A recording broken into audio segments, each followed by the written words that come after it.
Welcome back to Velma's Diner. My name is Andre. How can I help you? What can I get you? How's it going? It's April 29th, 2026. It's a Wednesday evening. A recurring pattern emerges, yet one I'm not ready to commit to yet.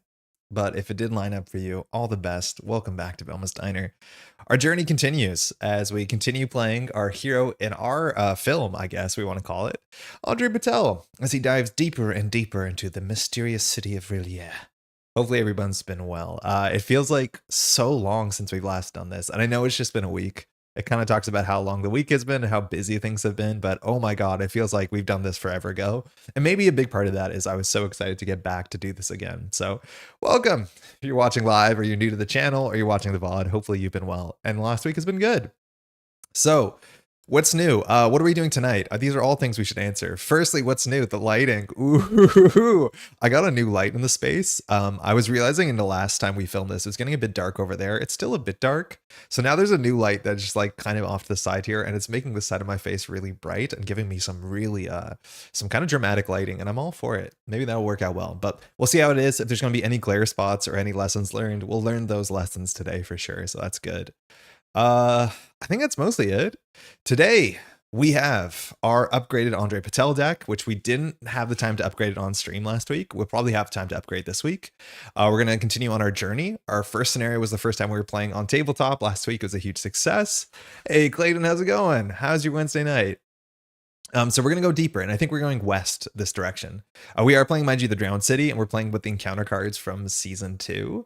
Somebody pointed out in the comments, and I wasn't totally aware of this, and we are experiencing firsthand the differences between playing with the Season 1 and the Season 2 encounter cards in some of the locations, and there are some differences.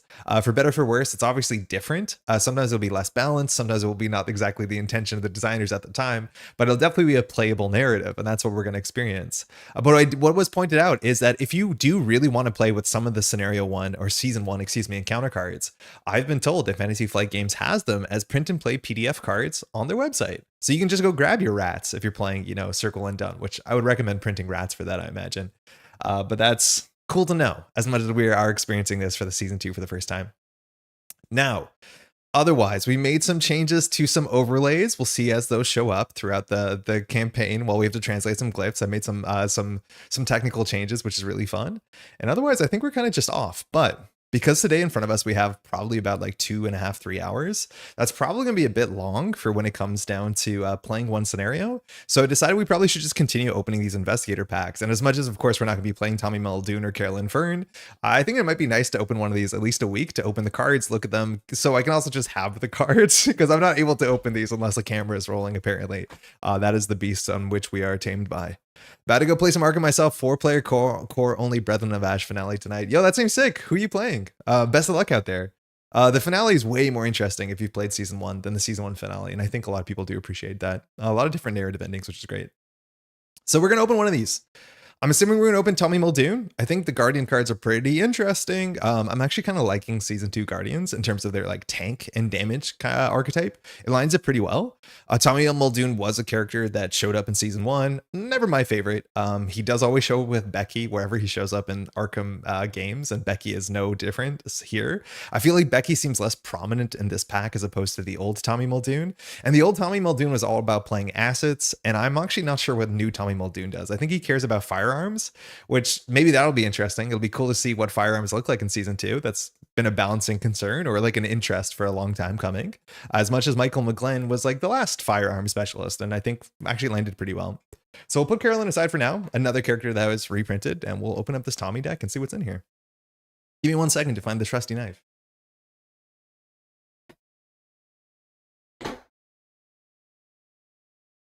Not one who keeps packaging, but I like totally ripped open Miguel, and the package is kind of in a bad spot, but I've been keeping these. I don't know why. Why would I keep these boxes? Why are we like this? Oh, nice. Okay. All right. So no plastic. That's nice. That's been a cool change for a while. FFG's been doing this in most of their stuff. We get a Tommy Muldoon card, as one does. We get the insert. I just want to look at this really quickly. So far, the inserts haven't been very clear about any of the new like keywords which show up in these packs, but they do tell you like how to play, how to use expansion, and then how to upgrade, which is kind of cool. That's nice. I probably will read through those at some point, but we're experts here, right? We get Tommy Muldoon. I'm playing Joe Diamond Flex, but not really flexing because I've tried to fire my 1911 3 times and auto-filled all 3. I mean, you're still flexing. Unfortunately, yeah. Sometimes it do just be like that. That is one of the benefits of playing multiplayer. You don't have to get away with flexing, right? Like you can specialize. I'm assuming you're the one who's getting clues, which there's a good job for that too. Okay, we're gonna sleeve these up as we go, as we tend to do. And this is Tommy Muldoon. 1 second, let me find my thing. Okay, one of these buttons still works. All right, Tommy Muldoon. That wasn't it. 9 health, 6 sanity, so 15. That's what you expect. 6 is better. We actually have seen some 9.5s, so this is a bit better than I think some of them ones. Like I think Danielle is a 9.5, right? I never have a good idea what these stats should add up to, but when you see them, they look regular or not. Yeah, 9.5. So Daniela does have some horror problems, the same way that Izzy has physical problems when it comes to the original, to the Season 2 core set. But you get a bit more hardy when it comes to Tommy Muldoon. 3-2 stat line. That's not bad. 4 fight. Obviously, that's what you're going to be doing as the officer here. 3 willpower means you can pass tests. 3 book means you're just good enough to flex a bit, which is okay. 2 agility is next to useless. Sometimes 3 is like the most annoying because it's like barely good enough to do anything. You'd rather have like a 4-2, which is like Trish, I think, in Season 2. Regardless, as an action, spend a resource or discard a firearm asset you control from play. Play a firearm asset from your hand, paying its cost. It enters play with 2 additional ammo on it. So you can spend a resource to get 2 extra bullets on a gun. Seems pretty good. Otherwise, if you want to not spend a resource, you can discard a firearm asset you control from play, which that saves you a resource. Technically discards a firearm asset. It's very notable when it comes to Arkham Horror, unlike Netrunner, is that if you are installing something that has like a specific slot, so say that you have 1 card in your hand slot and your other hand isn't filled, you can't choose to discard the card in hand 1 when you're installing your second hand. The only way to discard a card from your hand, which sometimes you need to do if you're a recursion deck, which doesn't seem super common in Season 2, is you need to install the 3rd hand slot, which overfills 1 of your hand slots. It's not like a Netrunner where you install a program, you can trash any amount of existing programs, whether or not you're over the memory limit. But that's okay. I don't know why you want to discard a firearm asset. I guess it saves you a resource, but that's not particularly interesting. We'll see if there's any discard synergy. Sometimes there were cards back in the day, like if this card is equipped with an upgrade, when it's discarded, it returns back to your hand. That's kind of cool. But basically, you're just getting 2 more bullets for an action. It is an action, so it takes attacks of opportunity, but that's okay. 1 action for 2 bullets seems totally fine. Bullets are good. You want more bullets. Elder Sign effect. Place an ammo on an asset you control with uses ammo. That's fine. Just more bullets. Okay. Michael McGlynn seems much more interesting than this. Getting more bullets is good, but when it came to Michael McGlynn, who I can pull up the card actually, Michael McGlynn just really encouraged you to play more bullets, more guns, because Michael McGlynn really benefited from playing more guns. So running out of bullets was actually not really a downside. This is definitely different, where like Becky's probably going to only come in with a couple bullets, and you can probably just about double that. Interesting. I don't feel super strongly about this, but we'll see what the other firearm synergy is. Hey, Katurian, how's it going? Gun juggle Tommy does seem quite fun. The thing is, like, you're not juggling, right? Because you're not returning it to your hand. You're discarding it. So I guess you're always putting the next gun into play. But yeah, this seems like an ability that would be like return an asset to your hand to play another gun, and you'd actually be juggling. I guess you're not juggling specifically. Like, this feels Dexter-like, but it actually isn't Dexter, right? 14, but usually 15 to the starters because of monocolor was same for channel 1. For season 1 starters. Oh, yeah, in terms of the summation. Yeah, it's usually 14, 9 plus 5. Yeah, 15 is good. All right, Becky's here. Okay, hold on. There's a order I have to do this so it doesn't break. This is the order. Good. Okay, so Becky's back. 2 costs is nice. Good icons. 2 hands. That's really annoying. As much as that's fine. You're going to be playing more guns. So either you're probably playing 3 for this, so it comes in with 4 ammo. Of course you are. As an action, spend an ammo fight. You get +2 fight and then deal 1 damage for this attack, which means you're attacking for 6, which is not perfect, but that's pretty good. 6 for 2 damage for full bullets is like, that's okay. That's what you expect a gun to be doing. However, when you trigger the above ability, Exhaust Becky, you ignore Aloof and Retaliate. Ignoring Aloof is good. Ignoring Retaliate is not incredibly important because your intention is usually just not to miss in the first place. 2-hand gun that gives you +2 and 1 damage and 4 shots. And you can only ignore Retaliate or Aloof once. Ignoring Aloof is good. I think a lot of people just want guns in general to ignore Retaliate and Aloof as like a basic keyword to make firearms feel a bit better than melee weapons. I don't know. This doesn't feel amazing. Yeah, I'm not too into this.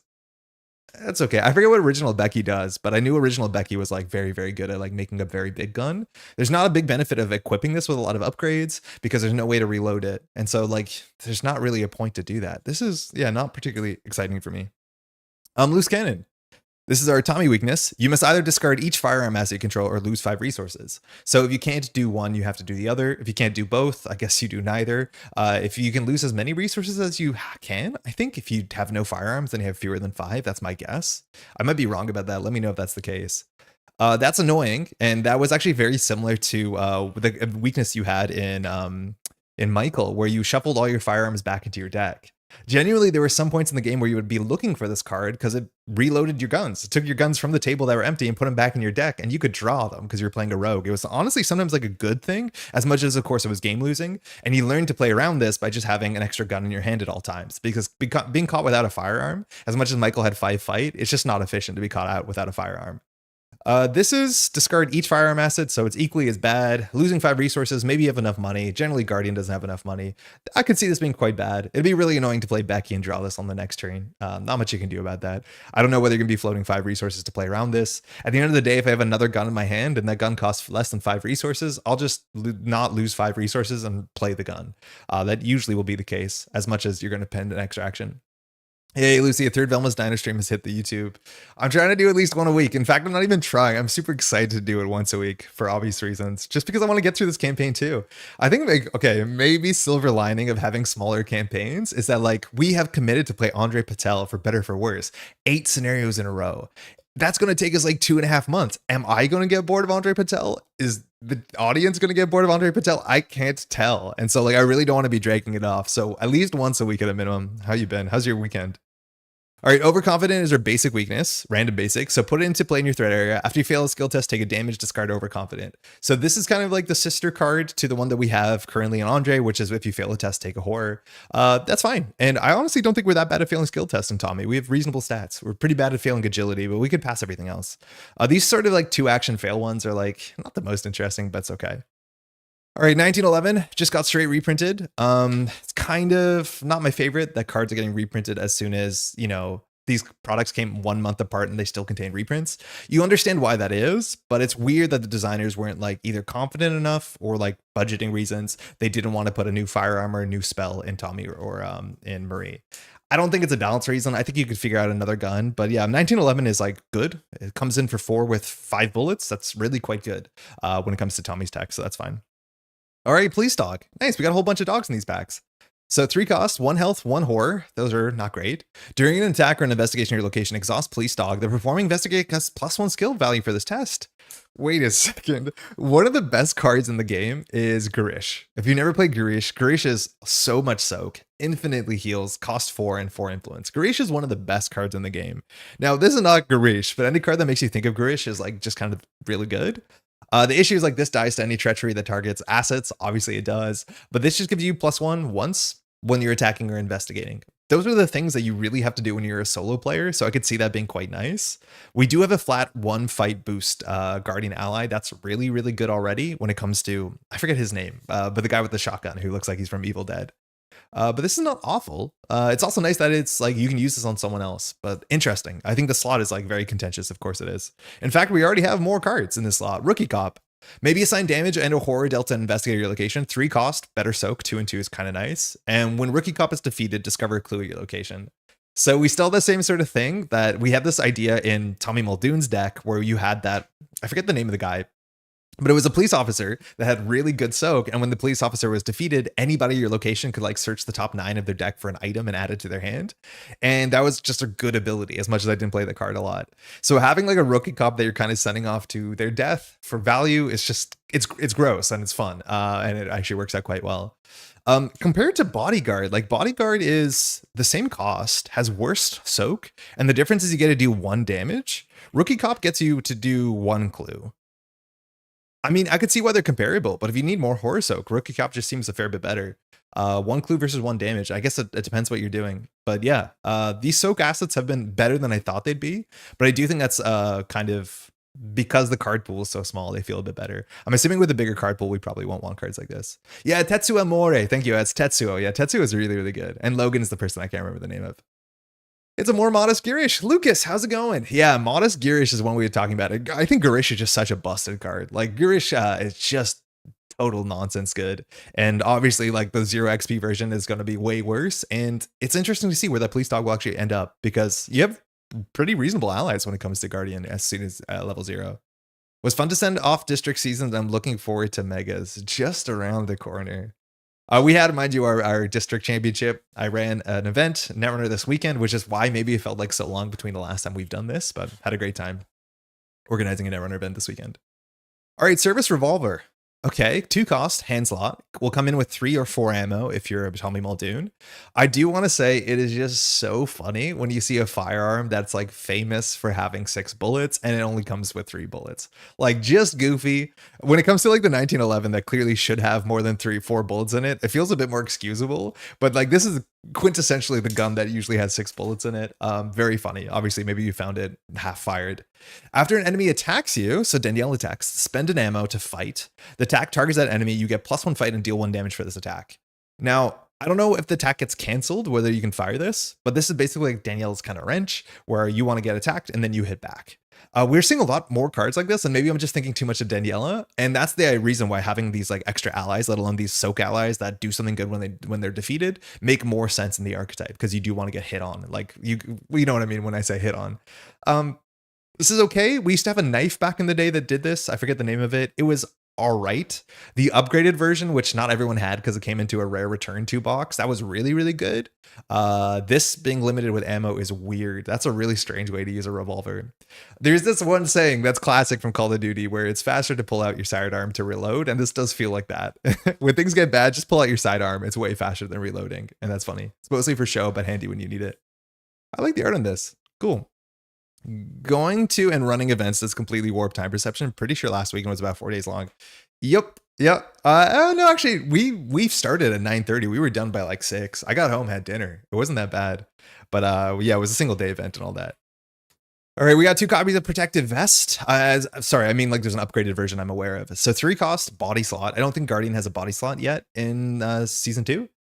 After it takes 2 damage, no horror. After you play Protective Vest, search the top 6 cards of your deck for a firearm or upgrade card and add it to your hand. Shuffle your deck. Oh, sick.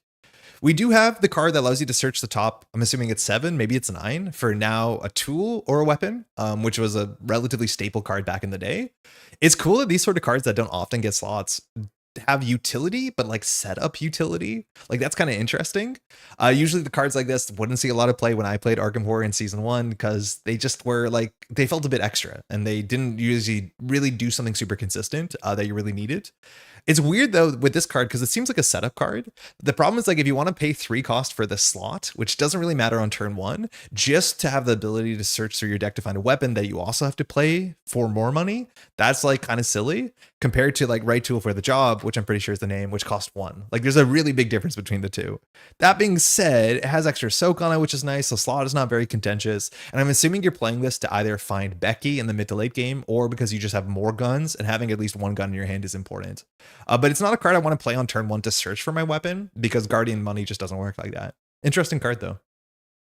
Guardian seems more like protective class now. Yeah, exactly. And with the name Guardian, you shouldn't be too surprised, right? But they definitely have a lot of ways to soak. They want to get hit for the team as opposed to deny the attacks. And I'm still pretty sure if you cancel the attack, I don't think you can fire the service revolver. I'm not sure you can.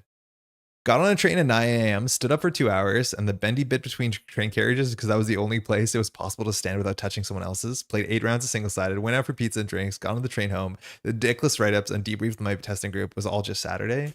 Was there an event on Sunday? I have the issue where after an event, I have all this equipment because I filmed, and then people were like, let's go out to the bar, and I'm like, I have to go home. I'm carrying thousands of dollars of equipment. I want to just get in a car and go home and call a cab or whatever. So I'm like usually super drained after an event, and I'm very bad at being social, which I regret that. Make them sing. Ooh, goofy art. 2 cost. Tactic. It's an event. It has fine icons. As an action parlay, choose an enemy at your location and test X fight, where X is that enemy's remaining health. If you succeed, automatically evade that enemy and discover 1 clue at your location. Neat. These are really cool. These are the sort of cards that I'm excited to see because I'm not convinced you can play solo Guardian because you just don't have enough access to clues. And already with just this deck and the core set, Guardian has a bunch of ways to do pinch cluing, right? Like your 3 book stats are already not that bad with a hand crank flashlight, but you have Make 'em Sing, you have Scene of the Crime. There's probably 1 or 2 more. The one where if you defeat an enemy, get a clue, whatever that was, where the guy's like, or when you get hit, get a clue. I forgot what the one it is from Nacho's deck that were reprinted. But those sort of cards are kind of nice. The automatically evade is weird. Like in theory, you're meant to hurt them a bunch and then, make them sing, which is pretty twisted when it comes to a police officer. But then like the enemy is loose, like they are evaded. You can still fight them, but like the evasion just seems super, super extra. It's cool that this works on an elite enemy as much as like it could be a technically 20 health on an elite if you're playing 4 players. But yeah, it's interesting how this wants you to hit first, then ask questions, which there's, I guess, a theme to that. Interesting. All right, bounty. Fast. Play after enemy at your location is defeated. Investigators at your location gain a total of X resources distributed up to X as the enemy's printed health. Yo, it's cracked the case in blue. That's sick. This is really good. So Guardian has a money issue, and they had a couple like staple, just like econ cards you could play that give you resources. My favorite one was the one that you had to play at least non-solo, where it said you and someone at your location, they both gain 2 resources. That just feels good. It feels like Guardian. You're protecting everyone. You're helping everyone. Problem is that doesn't work in your solo. This is awesome. Now you can't get the money up front, and you kind of want to save this until you defeat something with like 2 or 3 health. But the fact that this is emergency cash with icons, but it's fast is so important.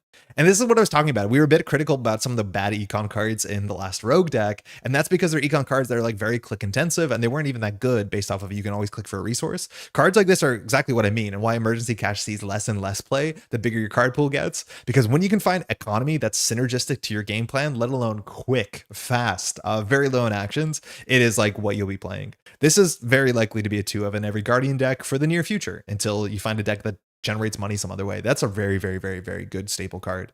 Lesson learned. Yeah, that's the one. That's the one that you get a free clue. It's nice that there's a bunch of cards that can give you free clues. Like I could actually see myself playing solo Guardian, which is kind of wild. Yeah, after an enemy attacks, you discover a clue. That's good. It's fast. It's nice. All right, mind you, our protective vest also searches for upgrades fast. Play only during your turn. I do want to say upgrades attached to firearms some of them were really quite good. They didn't have mass appeal. And that's because inherently attaching a bunch of upgrades to a gun that has a limited shelf life seems a bit silly. So we'll keep that in mind. Fast for 1, attached to a firearm asset you control. Fast reaction, just fast. During your turn, except during an action, discard this. To return attached asset to your hand, you may play a firearm asset from your hand playing its cost. So you immediately get to basically reload your gun for 1 cost. That's weird. It's cool that this isn't a fast event, because that means you can react to something that's going to make you discard an asset. You could do it during a skill test. If there's if you fail this discard an asset, you can just oh no, because then it replays it immediately. It'll still be on the table. Never mind, that doesn't work. And it also says except during an action, so that means not during a test during your turn. This is really strange that this is an event that attaches to something, but you can at any moment just like immediately reload your gun. So you're not paying extra until you need to pay extra, besides the one you paid up front. Weird. That's good for firearms. Like, that's really good. In terms of the theme on this one, I don't totally get it. The fact that the custom grip can now just become another card, like, is it the fact that you can now just quick draw with the custom grip? I guess it is. That seems nice. That's a nice way to make guns faster and more consistent. And when you run out of bullets, you can either replay the same gun or play a different gun from your hand. I'm into that. Iron Sights. Fast play only during your turn, attached to firearm asset. Okay. As an action, though, exhaust Iron Sights. You get +3 skill value for the next time you fight using attached asset this turn. This action does not provoke attacks of opportunity. So you're spending an action to give you +3 to the next fight action with this card. If you attach this to a firearm that has succeed by, that could make sense. I haven't played with the shotgun equivalent in season 2. I think that is a succeed by card, so I could see that being okay. You do exhaust the Iron Sights, and it says the next fight action on the attached asset this turn. So it's not like you can spend your last action on one turn to help your next fight on the next turn that you're getting ready for. I don't love this. If there's synergy for like attaching stuff to stuff, maybe. But spending an action to give yourself +3, like if you draw a card, you'd usually get 1 or 2 boosts. Usually. You can easily play Endurance, one of my favorite cards, which the resource gives you +2 anyways. You can always just take a resource. You should have enough resources. I don't care for this. This just seems like a really slow firearm. I don't know. If there's certain cards that care about succeeding by a certain amount, like the sort of André Patel way, maybe this gets better. But like spending an action just to give yourself +3 doesn't seem like a good action. Kind of bad. Yeah, I don't like this at all. This one is like the sort of firearm attachments that see no play, because it's like attaching this to a firearm and then spending more action to give yourself more boost, and then the firearm runs out of bullets. It's like it's rough. It can get rough real fast. Physical fitness. Move. After this move, heal 2 damage for 2. Whoa, that's expensive, but that's not awful. I don't think we've ever seen a Guardian utility card move you, and that's kind of sick. If you play Marion Tavares, she gets a free 2 move and 2 healing, which is something she really likes. That's quite nice. I can see that being good. You cannot play this in anybody who really is scared of taking damage in season 2, but it's like 2 for 2 as a card. 2 for 2 is honestly not that bad if your money is good. The icons on this are okay, but having the utility move on top of healing 2 is like kind of nice, because that's a hard thing with cards like this. Like really selfish cards that just say like heal 2, that's all it does as an event, feels bad when you have 3 actions a turn. The fact that you actually can work this into a forward progression, I'm surprisingly positive about that. It doesn't seem busted, but honestly not the worst. Surprisingly okay. I'm into that. Restrained. More fish people. 1 cost tactic, fast play after non-elite enemy attacks you. We see the trend. Oh, it's chained to the radiator.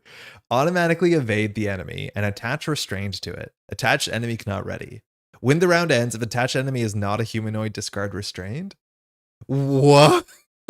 What?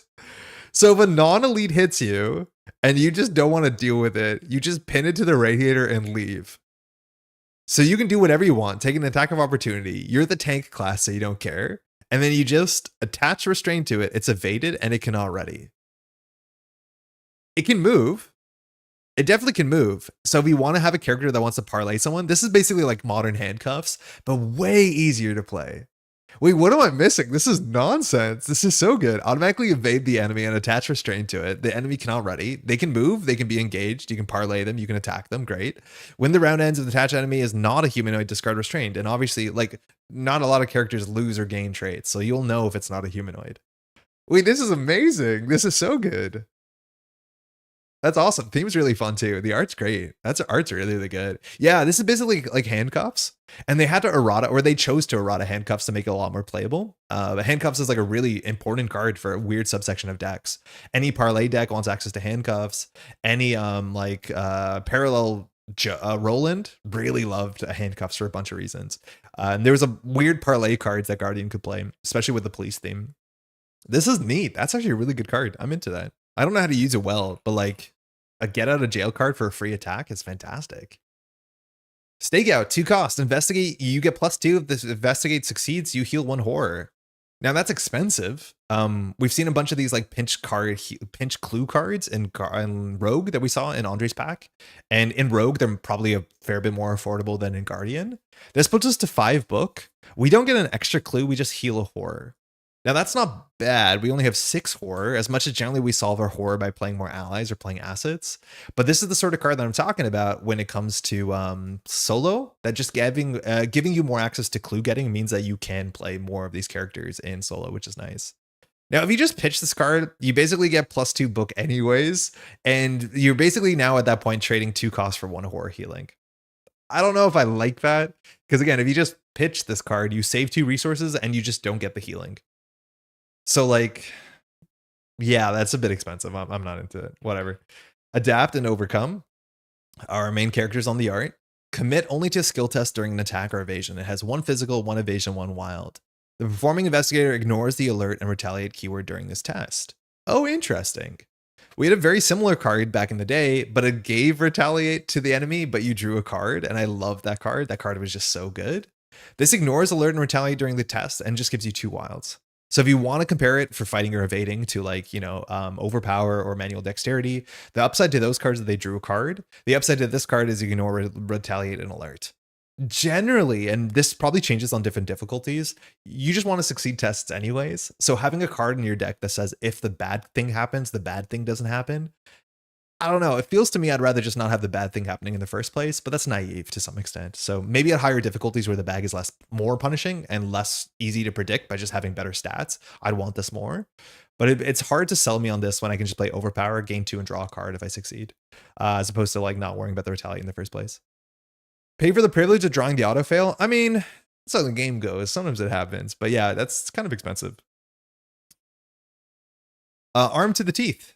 1 will, 1 fight, 1 evade. Wilds committed to a skill test on an item you control against 2 wilds. Yo, that's sick. This is practiced? So practice plan, is that what it's called? Is a really, really absurd card from season 1. That is a secret card that allows you, when you commit a test, search the top 9 of your deck and commit a practice card to that test. And if that practice card succeeds the test, you add that card back to your hand. And for what it's worth, secrets actually do play a lot of items when it comes to like, I don't know, like magnifying glass doesn't count. Technically, you need like a microscope or a fingerprint kit. You can figure it out for sure. Practice makes perfect. Thank you. Not practice plan. Practice makes perfect. Practice makes perfect is an absurd card. There's a lot of decks where it's like the best thing, especially because if you get overlap with Guardian, there's some really good Guardian practice cards. Like I think Vicious Blow is practiced, or at least was practiced. It is still practiced, so that's great. This is 3 wild, as long as you're shooting or hitting with an item. I mean, maybe that's fine. Again, I'm kind of just a big believer in overpower, but like skill cards are good. They just give you stats at the same time of giving you an effect. I wouldn't say this is an effect. This is just a 3 wild card. And I don't know, maybe there's a case where if you're the Guardian, you already can go up to 6 or 7 fight consistently with your gun, that you won't need this. But maybe this is a nice card for off-class Guardians, like the Guardians that want to fight a bit but don't have high fight stats or need to evade in a pinch. But otherwise, like I'd rather get my fight stat up permanently, shout out to endurance, as opposed to like having a 3 wild in my deck. But a 3 wild is no slouch for sure. Yeah, if this was wish it was book instead of willpower or foot. Yeah, like that's kind of the thing. So firstly, if it's on an item, it's not likely to be a willpower test anyways, when it comes to Guardian. Because I don't know what item actually does a willpower test in Season 2 Guardian. There's probably none. But you're right. If it was book, it'd be a lot better because then you could commit it to like any sort of searching thing, which is nice. Oh, they reprinted Vicious Blow. I mean, like, I can't be upset about that, because Vicious Blow is a super important Guardian staple, but it just kind of sucks. Wait, there's only 1 Vicious Blow in the deck? Oh no, I sleeved 2 copies. Yeah, they reprinted Vicious Blow. I mean, I'm not excited about that. Okay, welcome to the XP cards. Police Dog, 3 costs, same health. Fast during an attack or investigation. Exhaust Police Dog, the performing investigator gets +2 for this test. Good boy, Saxon. Is the flavor text different? No, it's not. Okay, so the only difference is +1 becomes +2. That's a significant difference. We talked about Garish. This is basically Garish's text, but doesn't have the immediate instant auto heal. I could see this being very, very good as an early upgrade if you're playing solo Guardian, because this now puts us at least once per turn with Tommy as a 5 book investigator. And that's all that matters. Is like once per turn you can get a clue. That's usually enough in solo to keep up with the clues you need to get. Obviously, the ally slot is really, really nice in any faction. Let alone Guardian has good allies, especially because one of the best Guardian allies is an economic staple. But yeah, that's good. It's a good card. 1 XP, pretty low. There's a huge jump between +1 per skill test and +2, gated behind 1 experience. It's 2 a.m. I should get to bed. I'll catch up on. See you tomorrow on the other side. Hey, get some sleep, Lucy. Thanks for dropping by. Hopefully you had a good weekend, huh? M1911-2 uses 4 ammo, 5 ammo of your Tommy. You get +2 and deal 1 damage for this attack. Ignore the retaliate keyword for this attack. So this is basically the exact same upgrade path, I think, from the original, whatever the original firearm, 45 from the original core set, where it just got +1 fight and ignored retaliate. It's okay. This is like the workhorse handgun you can get access to. Coming with 5 ammo with Tommy is really good. You'll probably upgrade this at some point if you're not getting a bigger gun that takes 2 hands, because I don't know if there's a smaller gun. So far, it's only 1911 service revolvers and then 2-handed guns. So that's fine. Let's extend a barrel. 1 cost, 1 influence. Attach only during your turn to a firearm asset. You get +1 while attacking with attached asset. Yeah, unless you can get infinite ammo. I don't think we've seen a card that allows you to reload your gun. All the cards that we've seen that allow you to reload your gun actually return your gun to your hand. So attaching a bunch of items to it is like kind of expensive. Now, this is technically you can put an extended barrel on a revolver. That's really goofy, or on a handgun. That's very, very silly. But this doesn't require it to be a 2-handed gun, which flavorfully is kind of silly. I mean, that's not bad. There was a card that did exactly this. However, you could attach it to, I think, any item. Like I remember you could attach it to the katana if you wanted to, and that was kind of fun. But this basically just says you get a flat fight boost, which is not bad, especially on harder difficulties. I could see wanting to play this, but I think for this to be really good, you want a way to be able to bounce this as well as the gun, let alone reload your gun as opposed to destroy your gun. It's fast, it's 1 cost, so it's not very expensive. And if we talk about endurance, right, like it's honestly kind of comparable as much as you have to play endurance. But you get the flat one. Flat one can be nice. On the beat, fast play when your turn begins. Until the end of your turn, you get +3 skill value while investigating or parlaying. Okay, there's a typo. That's not great. Police work isn't about catching people. It's about protecting your community. Okay, that's a nice line. When your turn begins, until the end of your turn, you get +3 skill value while investigating or parlay. It's expensive at 2. It's nice again as a little pinch way to get more clues.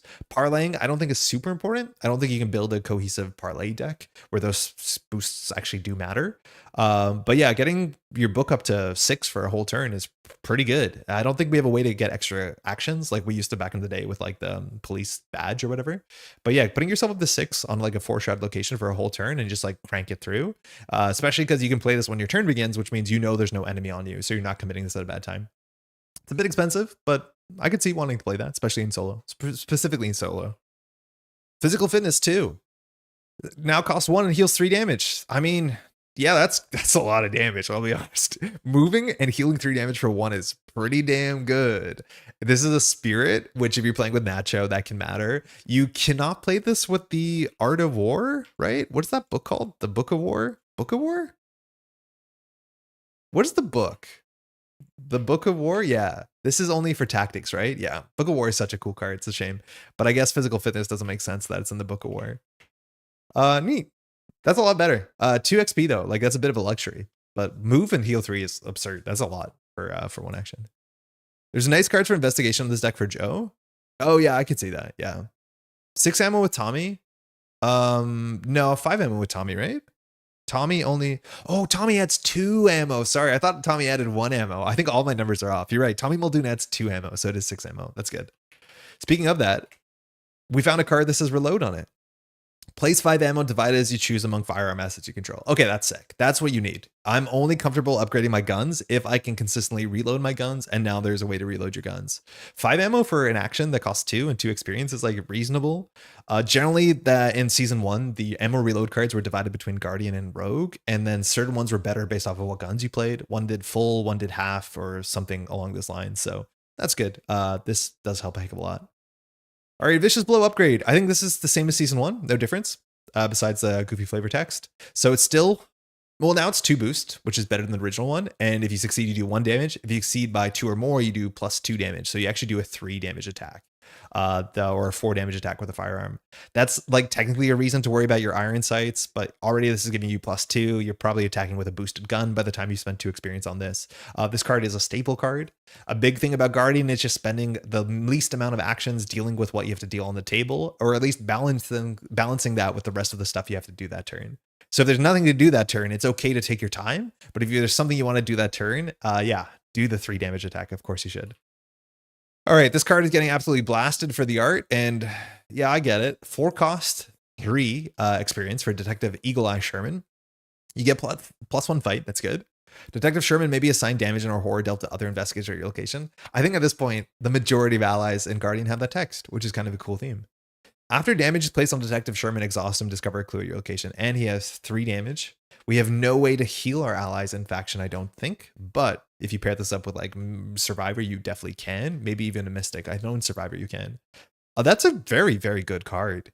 +1 fight and the ability to get 3 fast clues. That's really good. Yeah. Yeah, that art's definitely not it, but yeah. How's the art on the printed card? Is it still bad? Oh, the art on the card, it's the same art on the screen. You get what you see. It's the same one for sure. Yeah, I don't love it. Endurance 3. Okay, this is my favorite talent. I will spend experience on this, particularly for money is again, because starting means we have a good chance of starting with this in our opening hand. It costs 2, and then for the rest of the game, we can spend money to evade or fight. If you play Logan Hastings consistently, you generally have too much money in my experience so far with Guardian. And then being able to use that endurance just means like everything's good. You can always evade or you can always beat encounter cards because you can just pay extra, like half cost at it. But like being able to pay 1 for 2 fight is absurd. Just like the best thing you could ask for, especially on standard difficulty. I've been so impressed with endurance. Just absurdly impressed. Stakeout. Investigate for 2. Oh, sorry, this is the original one. I was like, this seemed very similar. Investigate. Oh, it's called Stakeout. I'm trying to search up the term investigate. You get +3, cost 2 still for this investigation. If you succeed, discover an additional clue and heal 2 horror. Okay, that seems much more worth it for 2 cost. For 3 experience, that still seems like a lot. But healing 2 horror, especially when we don't have a lot of horror to work with, that's valuable as much as, again, we can play a lot of allies on Soak. But getting 2 clues is quite nice. That's why this is good. Especially I could see us playing one of these in an upgraded deck if we're playing Solo Guardian. And I actually think playing Solo Guardian looks kind of fun. But yeah, that's 2 clues as an action is very uncommon when it comes to Guardian. I think the only other thing we have seen is the Crime, which is a really good card. And for what it's worth, it's not consistent. But yeah, it's very easy to play. It also does cost 2, which is what I said was expensive. I don't feel bad about that one. Indomitable. 1 will, 1 fight, 1 wild. If an enemy has attacked investigator's location, Indomitable gains 3 extra wilds, so it's a 4 wild. I don't know why I want 4 wilds after an enemy has attacked me. I don't know why I want 4 wilds. Why do I want 4 wilds? To boost my fight 5? Why do I need to boost my fight 5? Well, boosting willpower 4 is fine, but you generally want to do that during the investigate or the mythos phase. That's confusing. Okay. Interesting. I'm never that hot on these cards that just say, here's a bunch of like boost icons. Because generally, again, when you're looking at things like endurance, there's better, more consistent ways. Like flat stat boosts are better. Having more cards in your hand is just about fine. So that's interesting. Protective Vest. Now it's worth 3 health, 3 cost. You have 1 additional hand slot, which may only be able to hold a firearm. If I'm not mistaken, this is the only extra hand slot we have in Season 2. That's cool. Now, after you play Protective Vest, search the top 9 for a firearm or upgrade added to your hand, shuffle your deck. I think the other one was searched. Was this 7? It was 6. Okay, so 6 to 9 is actually pretty big. Gives you 1 more health. This also gives you an extra slot, which so far there's not a big reason to have 3 guns out. I would say that there's probably not a big reason unless you want to play like generally what you want to do is play 1 big 2-handed gun and then 1 small gun. So you're not wasting your precious 2-handed gun ammo on the small things that show up. That being said, usually with the small things, you can just use your base stat and just fight like regularly. But that's the idea why you'd want to do that. This is 4 experience. I just want to say that's 4 experience. Imagine spending 4 experience. Do I have this card?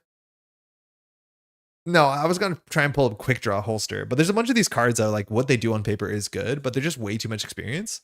And like maybe firearm decks need more experience than others, but hey, I was going to say, we didn't have a lot of high experience cards, and this is the last one. Thompson, submachine gun, 5 experience. Cost 6, uses 8 ammo for 7 if you're playing Tommy. Spend an ammo to fight. You get +3 and deal 2 damage. So that's pretty good. You're coming in for 7 for 2. After you resolve the ability, you can just do it again. So without spending an action, spend an ammo, fight to do 2. So this is really good at knocking out 2 or 4 health enemies at very low actions, as much as the ammo is going to run out. If your money is really good, Tommy can just infinitely replay this, but imagine playing this for 7 every 3 turns seems nearly impossible. I don't know. I have never loved like big firearm synergy, like firearm decks. Like, what's the big gun that I like the most in Guardian? I couldn't tell you what it is. It actually would be like the Winchester rifle that you play in Blessed Murray. There was also a gun like this that just gave you money back every time you fired a bullet. I think it was the Rogue version. I forget what the Guardian version of the Tommy gun when it showed up did. But yeah, I mean, this is not obviously good, but like you're gonna run out of bullets really quickly. How good is your money? I think is a bigger problem. Interesting. Talking about Stakeout 3 versus 0. Worst accuracy on commit, right? Really? Because Stakeout 0 had 2 books. This has what now? Book Evade? I don't know if we've ever seen that. I couldn't tell you, but I don't know ever we've seen cards actually change their commit icons that drastically on an upgrade. Usually they just gain. I don't know if how many cards just change their evade icons when they upgrade. This is interesting. I don't mind this. There's a lot of cool stuff here. There's a lot of like the ability to play solo, which I kind of like as much as I think I would enjoy two-handed a bit more. There's some Guardian staples in here, that's for sure. I'm surprised that it doesn't open up a lot of weapon stuff, and that's because like the only weapons at 0 XP are the service revolver, which is like, you know, you have to build around it to some extent, and then a reprint of 1911. That doesn't feel great. I would love it if there was just like one more gun.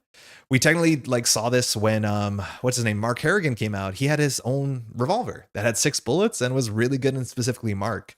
And I don't know what sort of gun you can make that specifically good in Tommy. I guess it would have to be something that comes in with like very low amount of bullets, and he can like very much increase it. But yeah, there's a lot of cards there that I would say are relatively staple-ish. Specifically Bounty. Bounty seems so important for the whole faction. That's really, really good. Okay, cool. Before we go on an adventure, I just want to update about what we spent our experience on, because at the end of last scenario, we had 5 experience to spend, and I went and spent all of it. I think there's actually some fairly good options, and specifically when it comes to Rogue, there's a lot of high experience options that at some point we'll have the red clock in our deck, I hope. Now, I do need to remind everyone, Prove Your Worth is something that we got. This is our task for the Drowned City, so we're going to have to deal with this and worry about this for a long time coming. It says, uses 4 chances, and after you fail a skill test by 2 or more, you have to remove a chance from Prove Your Worth. Now, our stats aren't amazing. There's a lot of willpower tests will fail by 2 or more, but now we're actually incentivized to like commit into them, even if we were going to fail them, as long as we don't fail them by 2 or more. And that's because when the game ends, if there are 1 or more chances on Prove Your Worth, we completed a progress. We mark 1 progress under this task. So if this loses all 4 chances, we just lose our chance at progressing our task. How many task progress do we need? I forget. It has to be more than 3. I'm assuming it's like 5. And there are other ways through the scenario to progress your task, as much as they give you hard decisions to make. So keep that in mind. Now, our 5 experience was actually like super straightforward. We played lockpicks in the first scenario, and we broke our lockpicks in the first scenario. So instead, we're going to spend one of the easiest 2 experience we're ever going to spend and just get 2 better lockpicks. So we spent 2 XP on these. These now come in with charges. Instead of just failing, we just lose a charge. And lockpicks is just like such a naturally good card for André Patel, because André wants to succeed by 2. And this card adds our 2 stats together, which puts us at 8 book. So we're very likely to succeed, let alone not break a lockpick, let alone get an extra action, which is fantastic. The other card I played is Sudden Fall, and this is more so a reaction to what our deck was when we really struggled to do damage, and specifically burst damage. Now, the difference between Sudden Fall 0 and Sudden Fall 2 was really noticeable. So we had 2 copies of this in our deck, and I don't think we ever actually played them. This is a 2-cost fight event, and notably our fight status 2, which is very bad. This gives you +2 fight, which brings us to 4, which is still not good enough for most cases. But if the target enemy is exhausted, this does 2 damage. I would say this card's not amazing. It feels like something we had to put in our deck, but I do think we probably should have put slightly more clue cards in our deck, because the clue cards we actually would have appreciated, and we never played this. But luckily, Suddenfall 2 is a fair bit better because now it's fight with your agility, which is 5, and we add our physical. So we're coming in at 7, but we have ways to boost our agility. And now this is an agility test, so we should have no problem boosting a fight attack.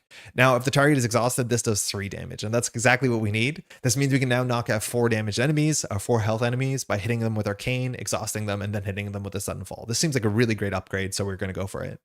The last card we added is just 1 copy of Out the Door. We played the original version of Out of the Door. We had 2 of these in our deck. It basically just says do a test, get 2. If you fail, lose 2. So you're generally trying to gain 2. And Out the Door 2 is like a lot better. It just doubles the numbers. So the stats are the same, but it says if this is committed to a skill test, gain 4 resources. If it fails, lose 4 resources. So again, we don't have emergency cash in our deck, but this is an action or clicklessly, actionlessly do an evade, get +2, get an action back with André, and get 4 resources. What is not to like? Now, I did do a small errata to this deck, and that's because after watching the VOD, I realized I probably misevaluated this card because I think I just read it wrong. This is Easy Street. Easy Street says commit only to skill tests you're performing. That's not a problem for solo. Max 1 per test. So it gains a wild for every 3 resources you have. So generally we'll always have money. We ended the last scenario with like 9 to 10 resources, not knowing what to do with them. And this card, when you have 3 resources, it's at least as good as an Unexpected Courage. This card is only worse than an Unexpected Courage when you have fewer than 3 resources, which that shouldn't be a board state we're going to be in, barring like maybe the first 2 turns if we set up aggressively. Our deck originally had 2 Unexpected Courages in them, and there's no reason we shouldn't have just like swapped those for Easy Street, because Easy Street is going to be on most board states the same as Unexpected Courage, and a lot of states it's going to be better than Unexpected Courage. We also have to be careful that we don't want to be failing tests because of our tasks, so it's actually really important that we have ways to boost with wilds. So all I did is I changed our 2 Unexpected Courages to 2 Easy Streets, which will make our deck better. Technically, if you're swapping 2 0 XP cards, that does cost you an experience. I'm not going to do that. I'm just going to pretend we have these in our deck in the first place. And if you watch the VOD, I don't think we ever played Unexpected Courage when they wouldn't be at least as good as Easy Street. So it functionally doesn't really change how we played. But I wanted to try out. It's also a new card, so we might as well have learned something. I think when I looked at this card, I might not have realized that there was a wild there, or I thought it was like after 3 it starts getting wilds, but on 3 you get a wild. So yeah, seems good. Guardian seems more doable solo than Seeker now. There's less enemy management on Seeker, it seems now. Actually, that's a really good point. Yeah. Seeker has got, I think, some enemy management cards in Carolyn's deck.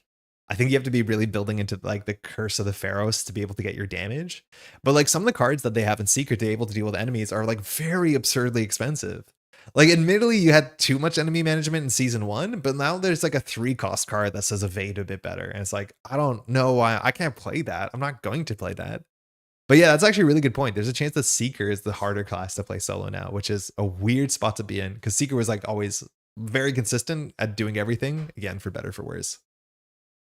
Okay, so let's pick up where we put down. We're, yeah, about 57 minutes in the stream. We got this. Oh, that's not good. Wait, did I hit this button? That's good. Okay, so to recap, if you're tuning in, again, you can watch the other videos. But the last decision we made is basically which of our tasks we took. And then Tillinghast says, well, we're basically off. We're off on the boat, and we're going off on the Cassandra to this unimaginable weird place that he's talked about. So here we go, expedition to Rilia. It is early evening when you first see the ancient city. You emerge from your cabin to see Andy and Ruby staring out at a jagged, bleak skyline off the starboard bow. The ancient city is a tangle of collapsed towers, labyrinthine burrows, and jagged paths that loop in on themselves like a rat's nest. Andy nearly drops his camera as a choppy wave lifts and drops the nose of the ship with a sharp crash. You're seeing this? It's real.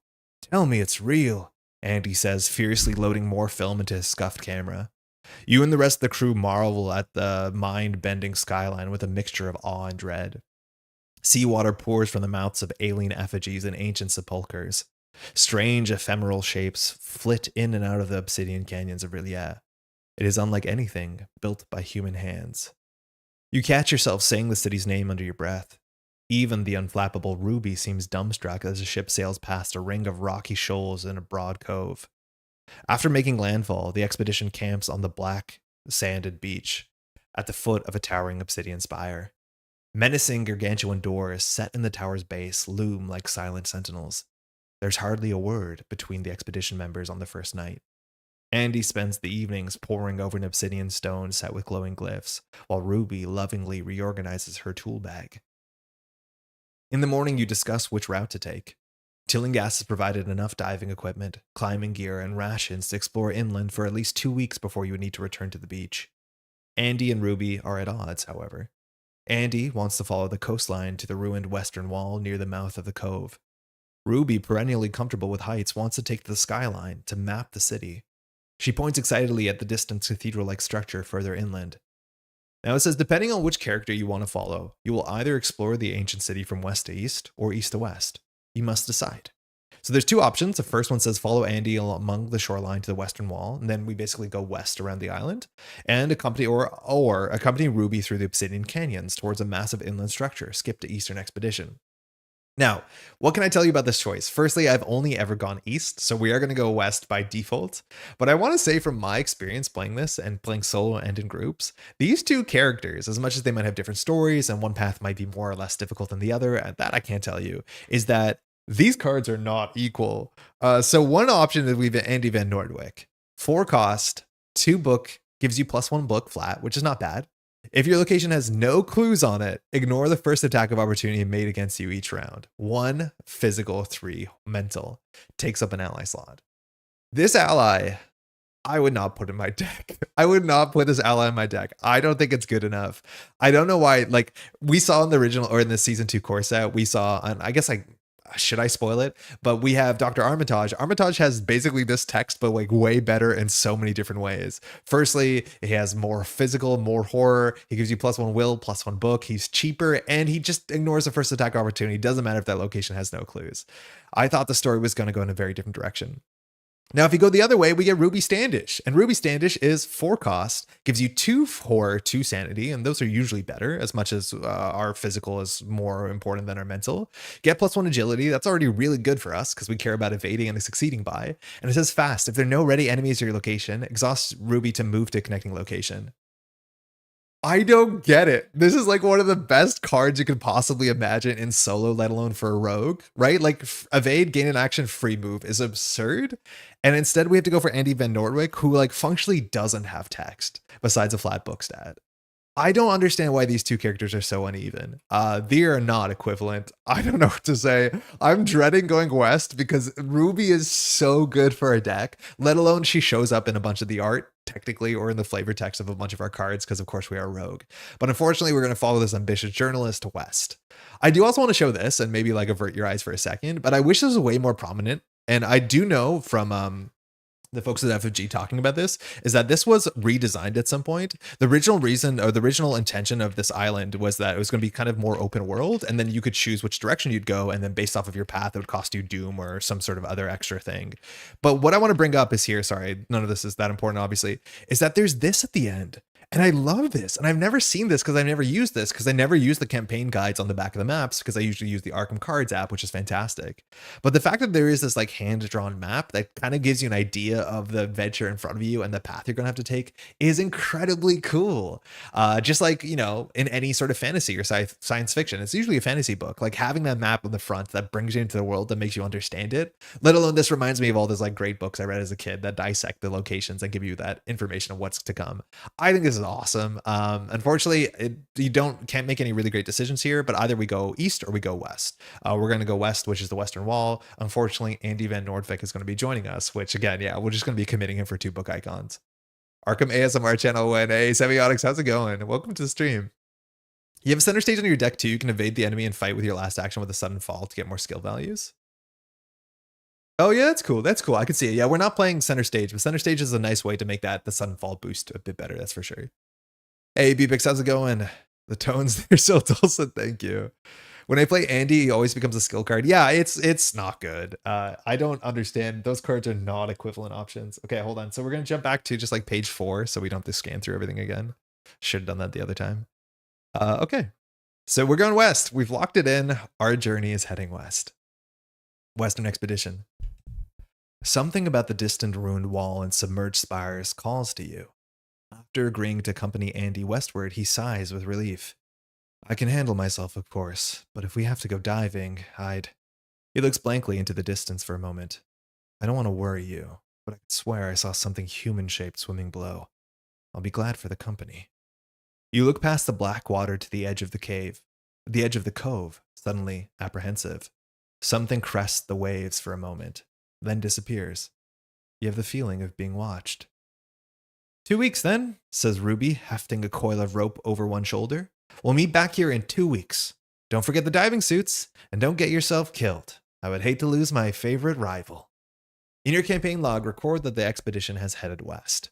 Choose an investigator to add Andy Van Nortwick to their deck. It does not count towards their deck size. Yippee! I would actually choose not to add him, but we have to choose an investigator, and we have to add it, I'm pretty sure. Remove a tablet from the chaos bag, and we're going to add a cultist to the chaos bag if they're made to the campaign. So our bag will shift. That's cool. It's interesting, again, that will change how scenarios play out, but there actually is like, what you're going to see, of course, is that we are going to be seeing all the same locations that you can see if you go in the other direction. But the difference is sometimes you tackle them in totally different orders. And I mean that like when you show up, instead of going up, you go down and stuff like that. So it's an interesting way to basically get 2 scenarios out of 1 scenario. There's something cool to be said about that. Where is Andy Van Nortwick? Andy is in our deck. Bummer. Okay. And I think we're off on our scenario. Proceed to Western Wall. So check your campaign log. If we have headed west, we'll read the Western Wall 1. It becomes increasingly clear as you proceed westward that the beach you are walking along is the top of an ancient ring wall. Fathoms below, the wall forms a sheer drop to a round plaza on the ocean floor. With some planning, you could descend safely to the ocean floor by moving from pocket to pocket of trapped air in the old ruins. If you're careful, you may just be able to reach the seafloor alive. If an investigator has do no harm task, which we do not, you would read that box. Otherwise, we're going to go straight up to the setup, version 1 for our Western expedition. So again, every setup is slightly different. Now gather all the cards of the following encounter sets: the Western Wall, Cosmic Legacy, Deep One, so on and so forth. Now this one, really interestingly, only uses 1 encounter set from the original Season 1 cards, which is the Agents of Cthulhu. I just want to show those really quickly because that is an encounter set that gets replaced in an interesting way. Not the way that you'd think all the time, but this is all the cards we have to work with. It's actually a heck of a lot of cards.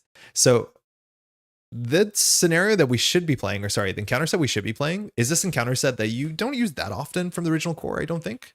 And it has cards like Young Deep One. Notably, it only has 4 cards, and 2 of them are Young Deep One. And Young Deep One is like a solid enemy. 3/3/3 Hunter, Prey, lowest fight. After it engages you, takes 1 horror. That is a very, very hefty creature to deal with.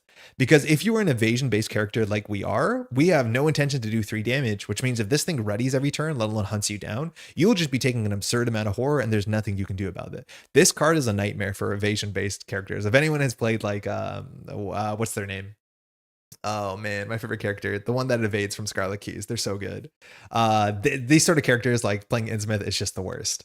Now there would be 2 of these in the encounter set, and then 2 copies of a Treachery that you have to get rid of with willpower, which is not something we're amazing at either, and it lowers your sanity and your willpower. So this is what we should be playing with in theory with Season 1, and it's instead being replaced. Kamani, yeah, Kamani's the best. Instead, it's being replaced by this set, which I don't know the name off by hand, but it's the set from the core set that makes us do an evasion test, and we have to discard a non-story asset. That should be not a problem. And do a willpower test, and if we fail, we either have to take 2 damage or put doom on an asset. Why I'm bringing this up is just saying, like, these encounter cards, it is a replacement you can make, and notably, if you want to play with the Season 1 variants, you can find the PDFs online. But like taking out these 2 enemies, let alone this encounter card from the deck, is a huge help for us. And our scenario is going to have fewer enemies than on average, let alone fewer mid to high enemies, like big enemies, which is like a really big difference. And instead, we're getting 2 treacheries, which are a free pass, hopefully, and then 2 treacheries, which are kind of bad. So just keep that in mind. Things are different. That's the major difference in the setup, is that that treachery set gets swapped out, and it doesn't seem like an obvious swap. Like I usually thought 2 enemies out would be 2 enemies in. It's not the case. All right, gather each location from the Western Wall encounter set. I'll be doing this slightly behind camera. Give me 1 moment. This one's going to really test how much space we have on the table, because you have to set this up kind of, I'm going to do left to right. Technically, you can do it top to down, but we're going to do left to right because that's the way the table works. So it says, put the Western Wall play on level 1 as shown. Okay, hold on. I should really get this out in paper so I can do this. Western Wall? Okay. Put Western Wall in play on level 1 as shown below, above. Okay, so the Western Wall will be face up. Gather each other walkway location and remove 2 of them from the game at random. Walkway to walkway, Rilio, walkway. Okay. All right. I don't know how to do this well. I should probably bring out the paper book because I think you want to see how the setup works at the same time that we're setting it up. So these are all the walkways. They all have different backs, or at least I think they're all, no, some of them are similar. No, they're kind of different. And we have to remove 2 of them at random without looking. So there will be a modular setup here. So we'll remove 1, 2. All right, we have some more location setup. Shuffle the 5 remaining walkway locations. Wait, I have way more than 5. What? Gather each other walkway location and remove 2 from the game. Shuffle the 5 remaining walkway locations and 1 set aside drown chanting. Wait, I have so many walkway locations. What do you mean 5 remaining? Andre, follow the instructions. Okay, wait, because I skipped the line. Hold on. Set obsidian foundations, drown shanty, sunken stairway, shattered ruins, and undersea side out of play. Okay. I really need to be able to see everything at once. So drown shanty, shattered ruins with whatever the symbol is, undersea vault with whatever this location is, obsidian foundations, drown shanty, sunken stairway, shattered ruins, and undersea vault. I don't seem to have an undersea vault. Oh, I found it. Okay. So these are a side out of play. Gather each other walkway. Okay, this makes way more sense because there should be 7 of them and all the backs are the same. Yeah, okay. So we're removing 2 at random.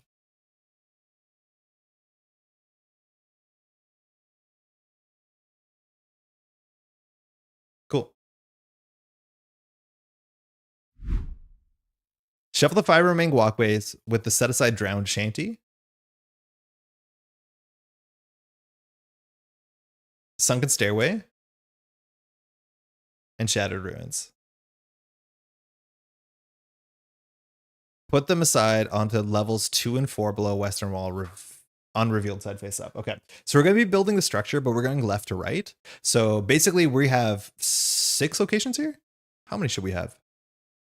Shuffle the 5 remaining walkway locations with a set aside drowned shitty, sunken stairway, and shattered ruins. Put 6 of them into play. Okay, 6 will go into play, and then we're gonna set up the bottom, I think, on level 5.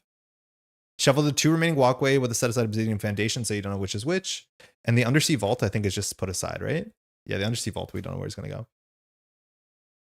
Why is this so hard? Drowned shanty, sunken stairway, shattered ruins. Put the 6 of them into play. Okay, shuffle the remaining 2 walkways. Okay, I should have reviewed this before we started the stream. We'll get through it. Question to all, which AH expansion did you guys like the most? Going to hunt for old copies. It's hard to find old copies. My favorite expansions are the Forgotten Age and Path to Carcosa. I think those are a lot of people's favorites. Maybe not Forgotten Age. That one's a bit more of acquired taste. But those are definitely my favorite by a mile. There's also these things called Return To, and Return To is like a really big deal for Forgotten Age specifically, as much as you could just use the Return To rules. But those are my favorite for sure. I like Innsmouth a heck of a lot. So those are probably my top 3. Out of the ones that are like somewhat in print or easier to find, Hemlock Vale would be my recommendation. Is it 1 1 2 3 or is it 1 2 2 3? 1 2 3. Okay, we'll just do this.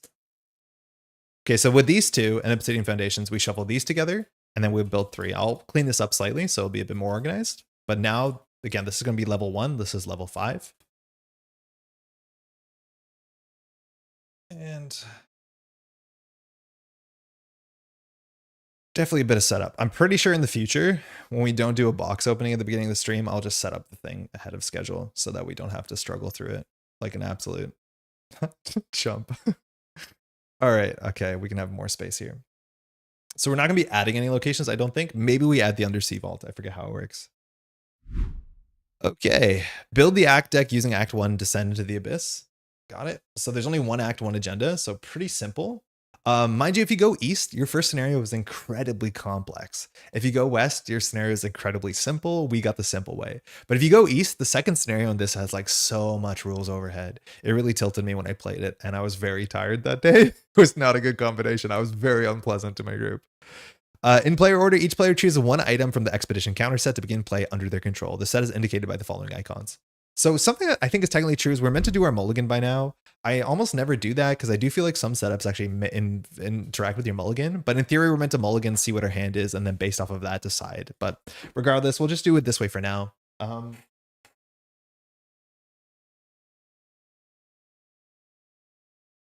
Just about the beginning of every expedition, you're allowed to pick one of your items that you have. Eventually, this set will grow bigger and bigger as you collect relics, but now we only have functionally 3 options. So the first option we have is Expedition Gear. This is a card that you can play. Comes in with 3 supplies. It's slotless. It just starts in play, mind you. It doesn't go into your deck. So you spend a supply to heal a damage from Investigator at your location. So it's slow. An action for healing is not amazing. But fast, you can remove this from the game to move a non-elite enemy at your location or a connecting location once in any direction. So you do just have a get out of jail button, which is actually like surprisingly good. Maybe that's not super surprising. The other card you can add is Laudanum, and Laudanum comes in with 3 supplies. As an action, you can heal a horror. That's fine. Technically, we need more damage than horror healing. As a reaction, when you draw a non-weakness power or terror treachery, you can remove Laudanum from the game to cancel that treachery revelation effect and discard it. That's also useful for us because we don't want to fail skill tests, and we're pretty bad at passing willpower things. As much as I don't know if this deck has powers or terrors in it. I don't know. I guess you'll find that out on your own. You also have the Alien Tablet, I'm pretty sure. This is the Prehistoric Writings. So it comes in with 4 secrets. During a skill test on a glyph or Relia card, you can exhaust Alien Tablet and spend a secret, and the performing investigator gets +2 for the skill test. Again, I can't tell you how many glyph or Relia icons or tests, there are going to be in this encounter. Maybe some, maybe many. I know in certain scenarios this is amazing, in some scenarios it struggles. Because I don't know how many of those cards are in there, as much as like giving +2 fast is obviously pretty good. Now the last card, and unfortunately the card we're going to take, is Diving Suit. And just about any scenario that has water, I cannot recommend more taking Diving Suit. This card is nonsense. It says if your location is fully flooded, you may treat it as if it were partially flooded for the purpose of card effects. This scenario is going to bring up flood tokens, which we'll explain and bring them out when they matter. But it says, in short, being in a fully flooded location for your whole turn is disastrous because your investigator can't breathe and you take a lot of damage if you do not enter a partially flooded or unflooded location during your turn. With the sake of this card, you're never at a fully flooded location. So you can just breathe everywhere, and that just solves so many problems so quickly. So you're not worried about drowning as soon as turn 1. Now it says force when any amount of damage will be placed on you, place one of that damage on the diving suit. So the diving suit will be dead in the first 3 damage no matter what. Now you can always assign the first damage to the diving suit, which means you don't take 2 damage. In theory, if you assign it to yourself, you also have to assign 1 to the diving suit. So there's no good reason to do that unless the damage is direct, in which you have to. My guidance is anytime there's a scenario that involves water, let alone literally we're diving, we're going to take the diving suit for obvious reasons. So the other ones are kind of interesting, but diving suit is just like the best card you could possibly take in a scenario like this. So we will. Okay. We have to set the flood tokens. Let me grab them.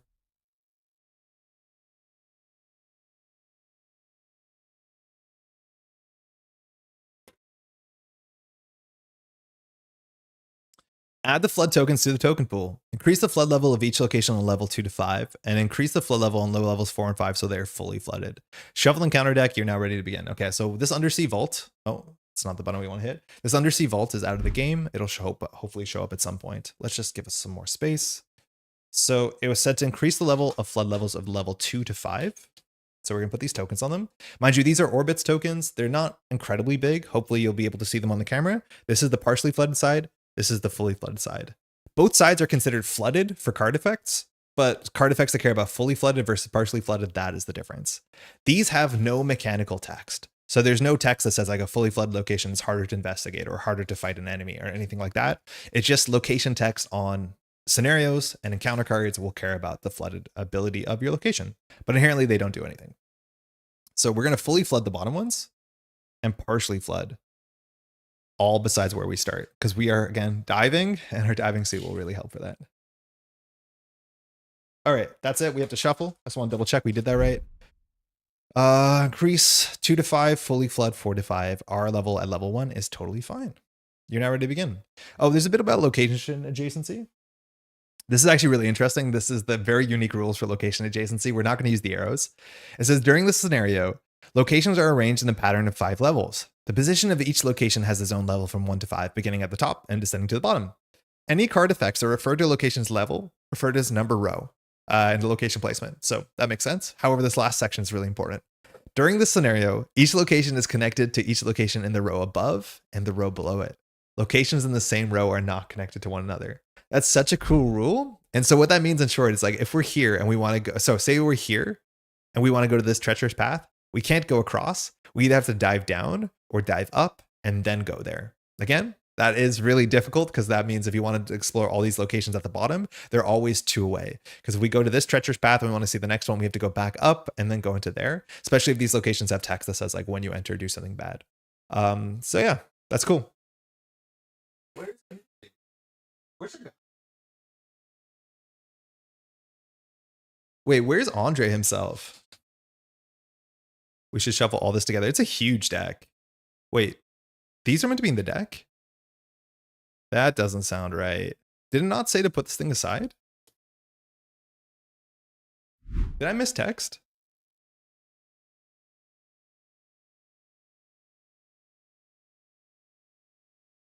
Set the inescapable enemy, hunting parasite weakness, and the double-sided seafloor for yes. I definitely messed a bunch of stuff up. Okay. Set the inescapable enemy. This makes so much sense. So there's this really big enemy called the inescapable. Should be no surprise. Set the inescapable enemy, the hunting parasite weakness, and the double-sided seafloor Frieze location out of play. Seafloor Frieze treachery, yeah, out of play. That's good. Search the set aside star spawn and counter side for the coral star spawn and set it aside out of play. Remove each other card. Okay. So this scenario does a really cool thing. Okay, good. I didn't forget anything else. There's this set called Star Spawns, and there's 4 of them. They're all big victory people, and sometimes it says randomly pick one. Certain ones will just show up based off of the scenario. So the Coral Star Spawn will be showing up here. So we'll set that aside, and it will show up probably at one of these locations. And now we can go ahead and shuffle the deck. Okay. That was way harder than I thought it'd be. Carcosa is the classic GOAT, the most consistent top 1. My personal favorite is Hemlock Vale. It's shorter, and I find it preferable to be able to get through a whole campaign. I would say Hemlock would be easily, it probably still is, maybe not, but it would be easily my top 3 if there was a way to replay the interludes without having to play the interludes. I think that's the one thing that keeps me off of it. I think the structure is so charming. I'm currently reading Annihilation. The Vander, I forget the name of the author, but basically it's like one of the pieces of literature that really kind of shapes Hemlock Vale, and I'm enjoying it very much as I'm not very far in. But like that whole vibe, I'm so into. That whole structure, I'm so into, where you can pick your days versus your nights, and I like it a heck of a lot. The one thing that does keep me back is like I don't want to continually have to set up the not incredibly compelling and not incredibly interesting interludes. I wonder if there's a way around that. All right, let's give this a big shuffle. We're off. Yeah, I really need to preset this stuff up. It takes way too long. Because I want to see the André Patel minifigure, the mini card. I haven't seen it. Of the night snares in Hemlock, the night snares are incredible. The defend the house one, phenomenal. The one where you lost in the dark, like you have to get a bit lucky, that's for sure. But so much good theme. I do agree. I've even also like done day snares at night. I wish there was a better reason to do them, but they do change enough to be like kind of cool. Where is he?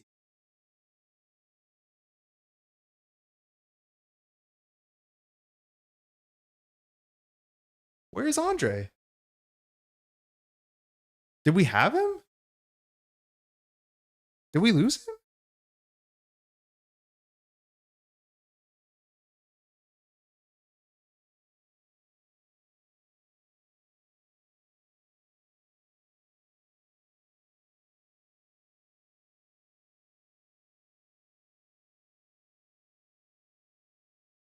I don't know where the André mini is.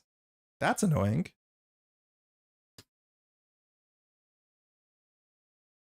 I assumed it would be easy to find.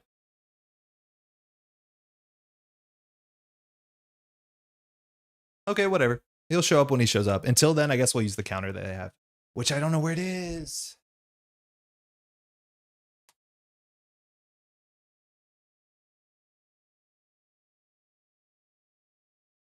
Beans. Okay, I guess this will be André. I don't love it, but I guess that'll be us for now because I don't know where it is and I don't want to spend more time looking for it. Hopefully it'll turn up because I don't know how you replace that. That's no good. There technically were these like little green icons you had or green characters you could use, tokens that came in the new core set. But I don't have those tokens with me. Out of context, where's André? The stream is having existential crisis. I mean, when you needed him the most.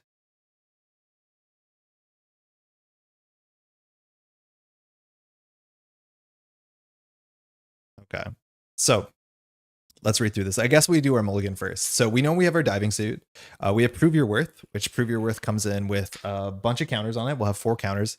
Anytime, I think this is the one thing that we're probably going to forget, but whenever we fail by 2 or more, we have to take a counter off of this. That's really important because that has repercussions for sure.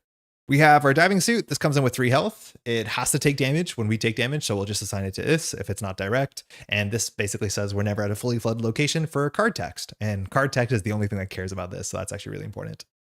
Yeah, let's just give this a good shuffle and we're off. We did start with 1 physical trauma, so instead of 7-8, we're at 6-8, so that's fine.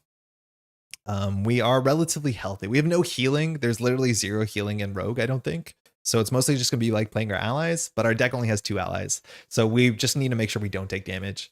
Knock on wood, because there's no way for us to fix that problem. Yeah, where did he go? Yeah, he'll show up. All right, we're going to mulligan. So just so we're on the same page in terms of our mulligan, we want to be able to find a way to get clues. We want to find a way to get damage. So in terms of damage, there's 4 cards in our deck, our assets. In terms of clues, there's 4 cards in our deck, they're assets. So we're looking for lockpicks. We're looking for Thieves' Kit. Ideally, lockpicks would be the best case. And in terms of damage, we probably want Arcane. Eventually, we want our 1903, but largely we want Arcane. Okay, let's go. Okay, we can't start with a weakness. Doesn't count. We have Out the Door, not the good version. So this card is like probably not worth keeping. It's just 2 resources fast. It doesn't seem that important. We'll put it in the maybe keep pile. We have Easy Street. This card is only gets better later. I don't think we need a booster skill test. We'll put that in the no camp.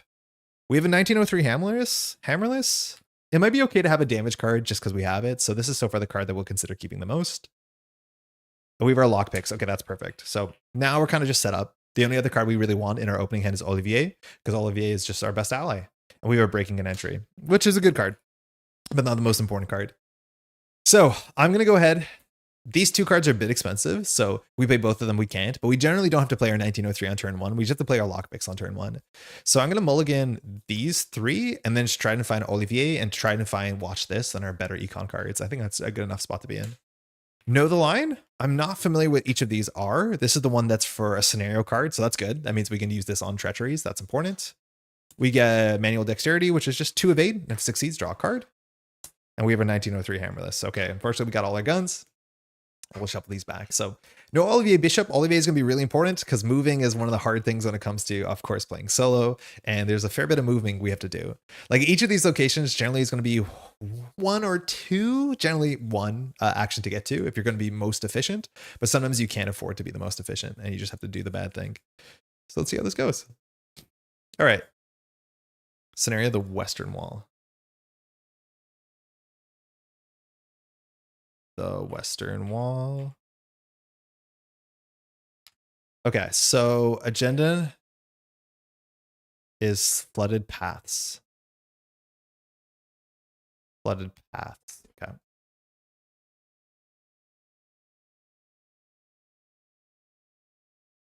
That's not it.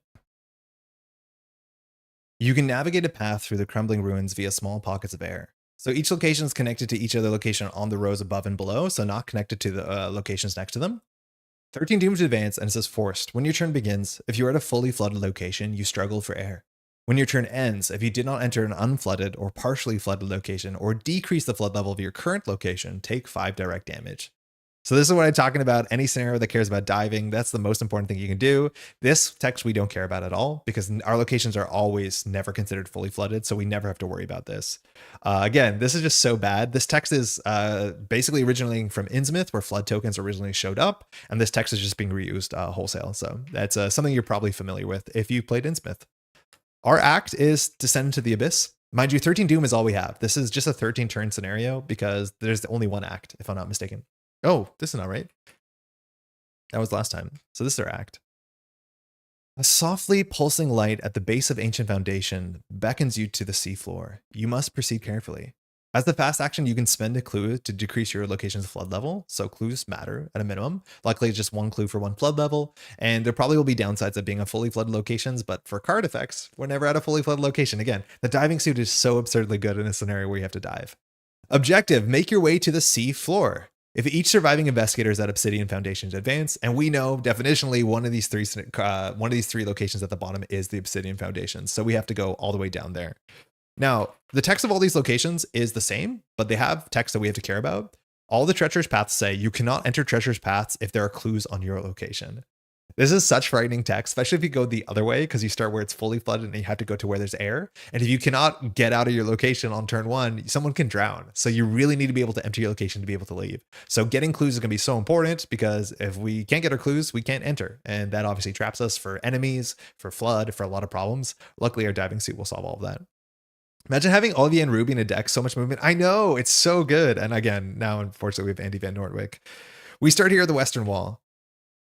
Western Wall, Obsidian Canyons. No, there's actually a couple of Western Walls in this scenario, or in this campaign. Comes in with X Shroud. X is the location's level. I think all locations have that text, which means we'll eventually hit 5 Shroud. As a double action, you can draw 3 cards, limit once per game, and there's some language there that we don't fully understand. It only has 1 Shroud because of where we are. So that's it. All we have to do is get clues to leave, and there's 2 clues, so we have to get both of them to get down. So, of course, our hero is André Patel, our investigator. So a big thing we want to do is make sure that we succeed by at least 2, which shouldn't be hard when we put down our lockpicks. So the lockpicks, we can only use once per turn, which is kind of annoying. That's actually going to slow us down. This place does have 1 Shroud, so we can't just clear it. But specifically, our lockpicks has, you have to exhaust it. So that is going to hurt a slight bit, as much as we're almost guaranteed to get the clue back, or the action back. So what's off? Let's spend 3. First action, we'll play lockpicks. Comes in with 3 counters. And we will now, second action, we'll exhaust it. And we're going to add our book to our foot. So we're coming in here at 9. Oh, hold on. I have to decrease this. How do I do that? Agility set 5. This is still set up from last time where we had Olivier. Yeah. So we're at 8 to 1. And we need to succeed by 2 to not break a pick, let alone get an action back. Shouldn't be hard. Oh, we should look at the tokens. Really quickly, the tokens are -X. X is your location's level, so this only gets worse, let alone the Shroud gets up. The skulls go up all the way to -5, so that's going to be pretty bad. We have 2 cultists. It's -3 if you fail, or maybe we only have 1 cultist. If you fail and your location is fully flooded, take 1 damage. Now, that is a card effect from my understanding, and Diving Suit says you may treat as if your place was partially flooded for the purpose of card effects. So we actually do ignore that, because I think the Western Wall card is a card. Tablet is -3 if you fail, increase the flood level of your location. That we can be forced to do. And Fish Face is -3, -5 if your location is fully flooded. Again, the Diving Suit is just busted because this is a card from my understanding, so it won't ever be a -5. It's always a -3 unless we break our suit. All right, second action lockpicks. We're doing 8 to 1.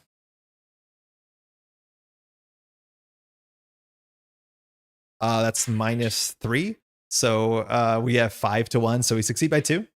We get a clue. We get an action back. So we still have some more actions. All we want to do is be able to get the clues here. Again, having Olivier would be nice. Fortunately, this is us because I don't know where the MIDI is. So I'm going to investigate again, just 3 to 1. There's no bad punishments on failing. The only bad punishment is if we fail by 2 because of Prove Your Worth, but it's 1 Shroud. It's literally impossible. So we'll just do 3 to 1 here. Maybe we should double draw, actually. Maybe we should just use Western Wall to double draw. This card has good text to use it, and I don't know when else we're going to use it. So 2 actions to draw 3 cards puts us at 7 and then 8. So I actually think we'll spend 2 actions here to draw 3 cards. Maybe that's bad because we want to use lockpicks probably twice here. I'm assuming it also has 2 clues. And if we can't use lockpicks, yeah, it's actually kind of expensive to draw 2 here. If we find our Thieves Kit, we'd be really nice with lockpicks and Thieves Kit because then we can use one and then the other. If we draw 2, we could get some weaknesses. I don't know. This is only 1 draw better than draw 2. Would I have drawn 2 here? I don't think so. I'd probably draw 1 and get 1 clue. Yeah. I think because we want to use lockpicks on this, which is probably 2 Shroud, we probably should just use our basic evade, our basic book. So we'll just go ahead, 3 to 1. If that's the case, we could draw first. Yeah, let's just draw first. We're not playing him out of principle, right? We can't afford him. +1 book is honestly not the worst. But like, I don't want to play him because I just want to play Olivier when Olivier shows up. I don't want to commit him on this Shroud, but we'll just do 3 to 1 here, last action. We did play, draw, investigate. -3, we fail. If you fail and your location is fully flooded, no, we're good. So we just fail there. That's it. Card and credit. We draw a Lucky Cigarette Case, another really good card. We're going to get that down as soon as possible because it's not hard for us to succeed by a fair bit. All right, the agenda gets 1 doom. Again, we're on a clock. It's only a 13 turn clock, and that's all we have before the scenario is over. The scenario is pretty straightforward. Makes sense for your second scenario. We draw 1 encounter card. Still behind you. I'm surprised this card's already in the deck, but this is a really scary one. Luckily, we're usually well prepared for this. Test 2 agility. This test gets +1 difficulty for each copy of Still Behind You in the victory display. If you fail and the inescapable is not in play, search all in and out of play areas for the inescapable and draw it. Add Still Behind You to the victory display. If you, okay. So we have to succeed this. We are 5-2. There's only 1 -4 for us to fail this, so I don't think we're going to boost into this thing. As much as I hate saying that sentence, but we could technically use like manual dexterity just to draw a card. It puts us at 7, but that's a bit wasteful. Notably, lockpicks is still just a book text, so you can't use manual dexterity on it. 5-2. 0. We're good. We don't get an action because that's only during our turn, but we don't have to do anything with this. They're only if you fail. Yeah. That's really scary. The inescapable is truly inescapable, and it just haunts you. So not a big encounter card we have to deal with this turn. Okay. Now, I think we're just going to do a base investigate so that we can move and use our lockpicks on this location. If we fail, we can use our lockpicks just to get the extra action, but this is going to be higher shroud, and we want to use our lockpicks on a location that's a bit, more difficult. So I think I'm going to do a 3-1 here. The deck has skulls, which are -1. It has one. The bag actually has like 4 or 5 -3s out of 16, I think. So we're more than likely to pass this, but it's not guaranteed. Obviously, it's not guaranteed, but I'm still going to do it. We're going to do 3-1. And we have to hope for something a bit nicer. Auto fail. Great. So technically that's 1 difficulty. So we failed by 0. We failed by 1. So we don't have to do a prove your worth. All right. I'm just going to now sunk cost fallacy and we'll use the lockpicks. I guess we can do cigarettes first. So second action, we'll play cigarettes just to get this going. So we'll pay 2 for this. We want to keep our money up, but generally card draw will give us money. And so now we succeed by a lot, which we should. We'll draw a card. We'll do lockpicks now. So we're doing 8-1. Fish face is -3, 8, 7, 6-1. So we succeed by 2. So a bunch of things happen. We get an action back. We get a clue. And we draw a card with our cigarette case. We draw breaking and entering. Nice. This card does give us some boosts, which we are going to need. So that's okay. We have 1 action left. We did 1, 2, 3. And so we're just going to go down to this treacherous path. Again, we don't know what this location is going to be. I'm not sure how bad they are, but the backs of them all say the same. You cannot enter while there are clues on your location. So we've cleared that out. This place is partially flooded, and it in fact is. Drowned Shanty. This is one of the special ones. But this one was set aside. It's always going to show up. So the X's location level, 2 clues. While a deep one enemy is moving, Drowned Shanty is considered to be connected to each other fully flooded location, and vice versa. It's nice to find this sooner than later, because if you find this deeper in, the enemies will come close to you, but it being back here shouldn't be super important. And I think that's 3 actions. We did fail, cigarettes, lockpicks, move. Yeah, okay, that's it. Card and credit. We get Easy Street, which this is what we were scared of. This is the point in time where Easy Street is worse than Unexpected Courage, but next turn it'll be equal to Unexpected Courage, and for that point, even better. 2 of 13, 1 encounter card. Deep 1 ambush. Okay, this one just is guaranteed damage if I'm not mistaken. So put Deep 1 ambush into play in your threat area, limit 1 per investigator, and after a Deep 1 enemy engages you, it attacks you and discard Deep 1 ambush. Deep 1s are pretty bad into evade-based characters because they usually say when they engage you, do bad text. So evading them over and over again is like just not sustainable. So we're probably going to need the 1903. But this just means that hopefully we draw a weak Deep 1 because it's going to hit us no matter what. What's the flavor text actually? Be careful out there. We have no idea what's lurking in the shadows. All right. I like the art. Okay, so getting 2 clues off of this is going to be difficult. We're getting a lot of cards in our hand. We have 7. When we succeed this test, we'll be at 8. And we're very good at succeeding this on 8 on 2. We're very, very good at passing this and getting an action. I think we just start there. I'm not 100% sure what we're meant to be doing with the rest of our turn. Now, this is where it gets a bit scary because if we do an investigate and fail by 2, we start losing counters off of, what's it called? Prove your worth, right? Like as soon as it's 2 shroud, we can't do fun investigates. I'm not sure if that means we have to play Andy Van Nortwick because it's still kind of likely we'll fail by a 2. But yeah, we definitely want more than 1 lockpicks because 1 clue a turn is like probably not going to keep up with this. All these locations have 2 clues. We're not in a great spot here. I don't think we have any card in the deck that gets 2 clues for a single action. The best one we have is breaking and entering, which in a pinch we can definitely play it, but ideally we want to like stabilize our money before we're committing to this. Regardless, first action, we'll do 8 with lockpicks to 2. We want to succeed by 2.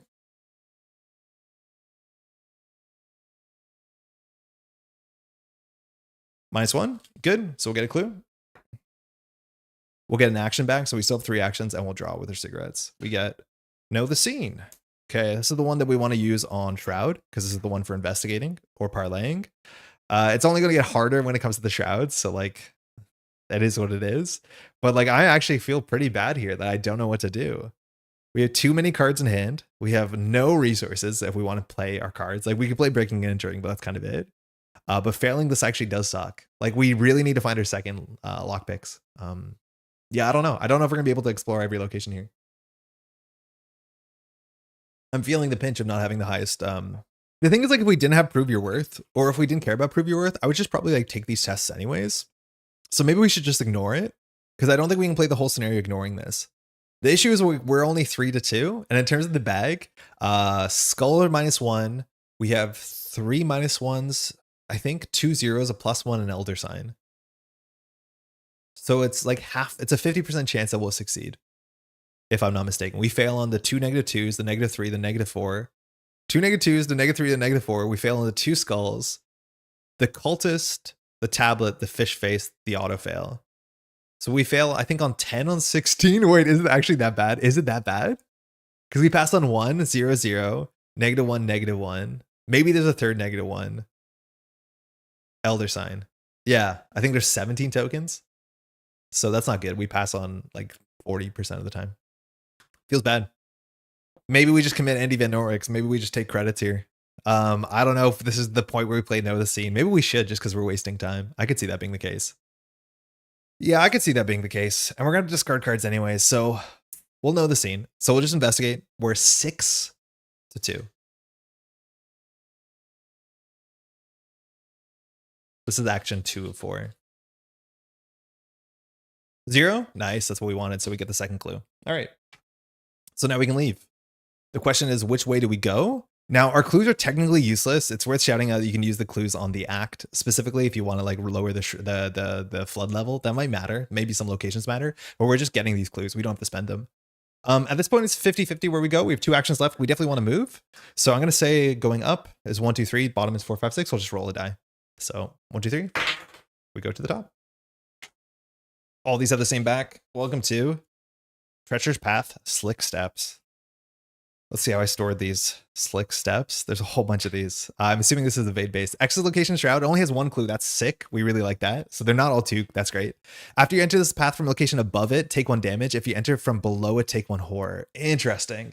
And this is what it really matters from jumping up and down, because of the location pathing really matters, because we cannot go to this next treacherous path without like going back up to there or going back up to the drowned shanty. Now we entered for above, so we have to take a damage. Now, if we put those on ourselves, it's pretty silly. So we're just going to put on our diving suit. So our diving suit has to take a damage. And if we lose our diving suit, we'll be very, very sad. This is now 3 Shroud. Like, the Shroud is getting high, and the skull is now -3, which is not good either. So the bag got a fair bit worse here. Now, we probably want to get this clue before we leave, just so it's an option. But we could always go back to the drowned shanty without being a real cost. But I think we'll just take the clue here.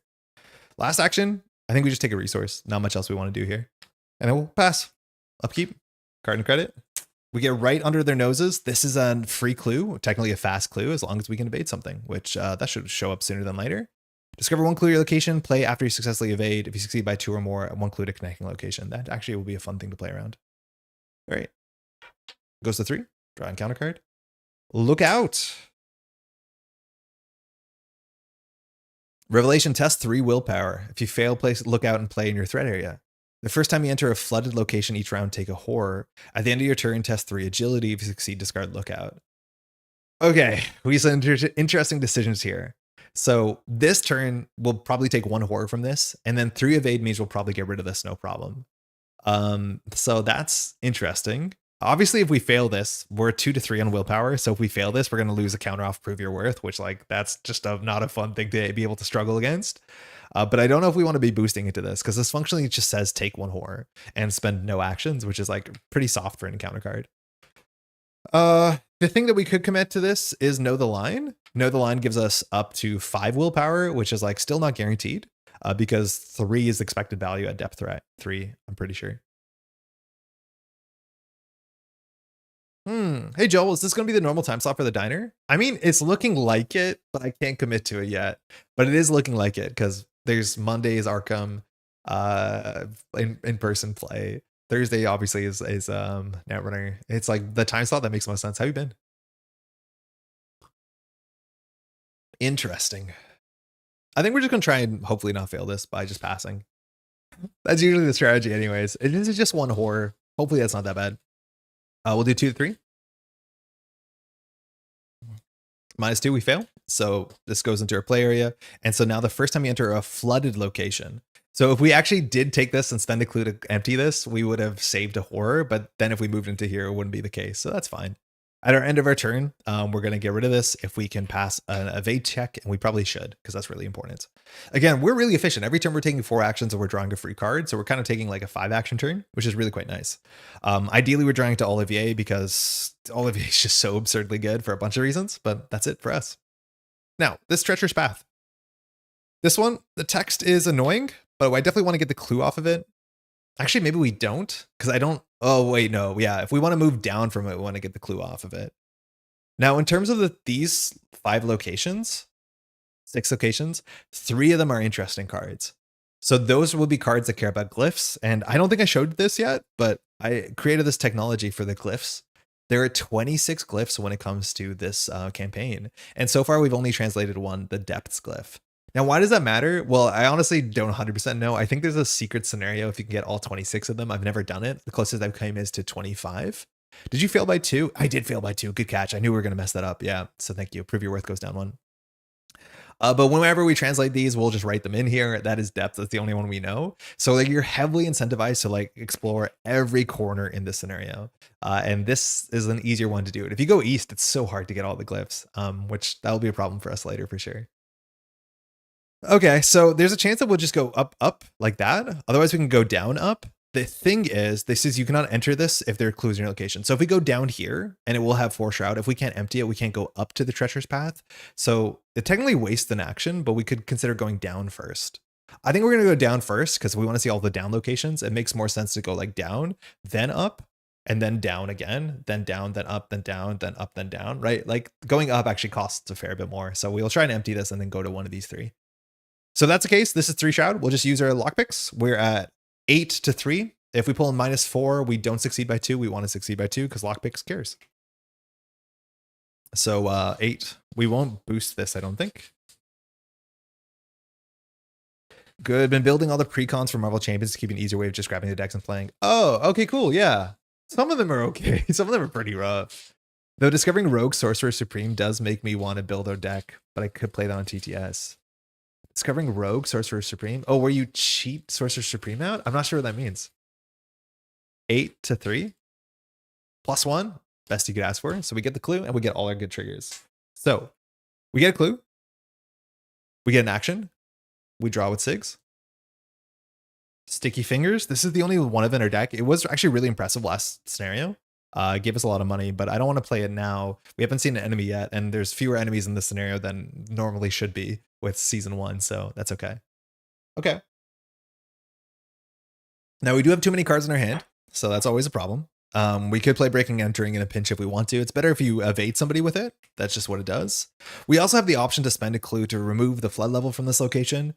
Technically with our diving suit, we probably can just keep our clues and then use them when if our diving suit breaks as a panic button, just to be like, everything's unflooded whenever we show up. So I think we're just going to spend our second action waltzing into one of these 3. And once again, we'll just roll the die. So top one will be 1, 2, bottom one will be 5, 6. We're going to the top. The one that's the hardest to get to. Welcome to Slick Steps. So this one is not one of the special ones. You can tell because they all have the same art. Wait, are these both the same? Oh, these are both the same. We didn't get anything new. So it says if you enter from above, take a damage. That's the worst. Luckily, we're entering from above, I guess. But no, that's actually not lucky. We'd rather enter from below. So exact same text. This one has 4 shroud because we're at level 4 and only has 1 clue. So we're going to have to wait next turn. We do have to take a damage, so it hits our diving suit. Diving suit's really good. Be ashamed to lose it this fast. Okay. Not much we can do there at Force Shroud. So is there an item we could play? Because we're going to be at 9 cards in a second anyways. We have still 2 actions. I think I can just play the Sticky Fingers here. And I think we can just boost into Lookout so we don't waste any cards. So I'll play the Sticky Fingers for 1. It just says when we evade something, we can exhaust this to get a resource. I mean, that happens as much as it's not great to evade in Innsmouth or Fish scenarios. And I think we just take a resource. Like, maybe we could just be drawing deeper. It never feels great. We also could have considered playing Andy Van Nortwick at this point because he has a lot of Horror Soak, but we've seen most of the damaged cards. I guess it depends which order you come, but we already have 8 Horror, so I don't really think we need Horror Soak when we have 8 Horror to give. So I think I'm just going to take a resource here. So we did Clue, move, play this, gain a resource. End of turn, we'll do Lookout. So we have to test 3 evade to discard this, which would be good. When we enter this location, we had to take a horror. Okay, we need to remember that. So we take a horror, that's to our face. So we're not at 8 horror, we're at 7 because this location is flooded. This place is fully flooded, which doesn't matter because the diving suit doesn't care. But we're now going to do 5 to 3, and we definitely want to pass this. So there's a -4 at this location because we're in the 4th row, and the token on the skull is X, which is X is your depth. So I am going to just, if we put a manual dexterity, we're going to discard a card. I don't think we mind discarding a card. So we'll put a manual dexterity into this. So we're currently 7 to 3, which should cover just about every token. Yeah, we didn't take the horror for the treachery. Yeah, Lucas, good catch. Elder Sign. Gain a resource. +2, gain a resource. I wish it was +1, gain 2 resources. +2 is nice because it means you'll fire your attacks, but gain a resource is like whatever. So we get rid of it, which is good. Less horror, and manual dexterity draws a card, which replaces itself. We draw our upgraded copy of a Sudden Fall, so that's good. Means that we won't have to play our gun if we don't want to. And that's it. We do upkeep. So we're now going to discard a card. We have a Watch This, which is perfect because now we're going to be able to get our money up. And with our money up, now we have some really big boosts with the Easy Street. So we have to discard a card here. My guess is probably the 1903. There's not a lot of big things here. I know there's at least 1 enemy, maybe 2 in the deck that are bigger that have victory on them. We'd love to hunt those down. But this does damage. This does damage. I don't know if we need both of these. This card has use. This card has use. This card has use. This card has use. I think it's the Hammerless. Maybe we'll regret that. We only have 8 hand size. So it goes to 4 of 13. Encounter card. All right, Elder Deep One. We have an enemy. Elder Deep One. We have Hunter, Retaliate, 3/4/4. Each other Deep One enemy gains Relentless. This is Hunter and Retaliate. It engages us, so we're going to get hit for 2, which means we just lost our diving suit. Ugh. After Deep One engages you, heal 1 damage from each other Deep One enemy in play. So that's good. But we, of course, have Deep One Ambush on us, which says when a Deep One engages you, it just attacks you and you discard this. So that means this thing is going to hit us for 2. Which means we lose our diving suit, and as soon as we lose our diving suit, we now have to struggle for air as soon as this turn. So we're gonna have to spend some clues here. So we are just left in the deep. Our diving suit was actually not that good, considering it barely mattered, and now it's really gonna matter, and now our location really matters. So the Deep One, Elder Deep One hits us for 2. We put 1 in our suit, 1 to our face, because again, we don't have a lot of soak. We're at 5 health. This was... Oh, it goes into our discard pile. I guess there's ways to get it back, maybe. That's cool. Okay, this thing's engaged with us. It has Hunter, which is not good.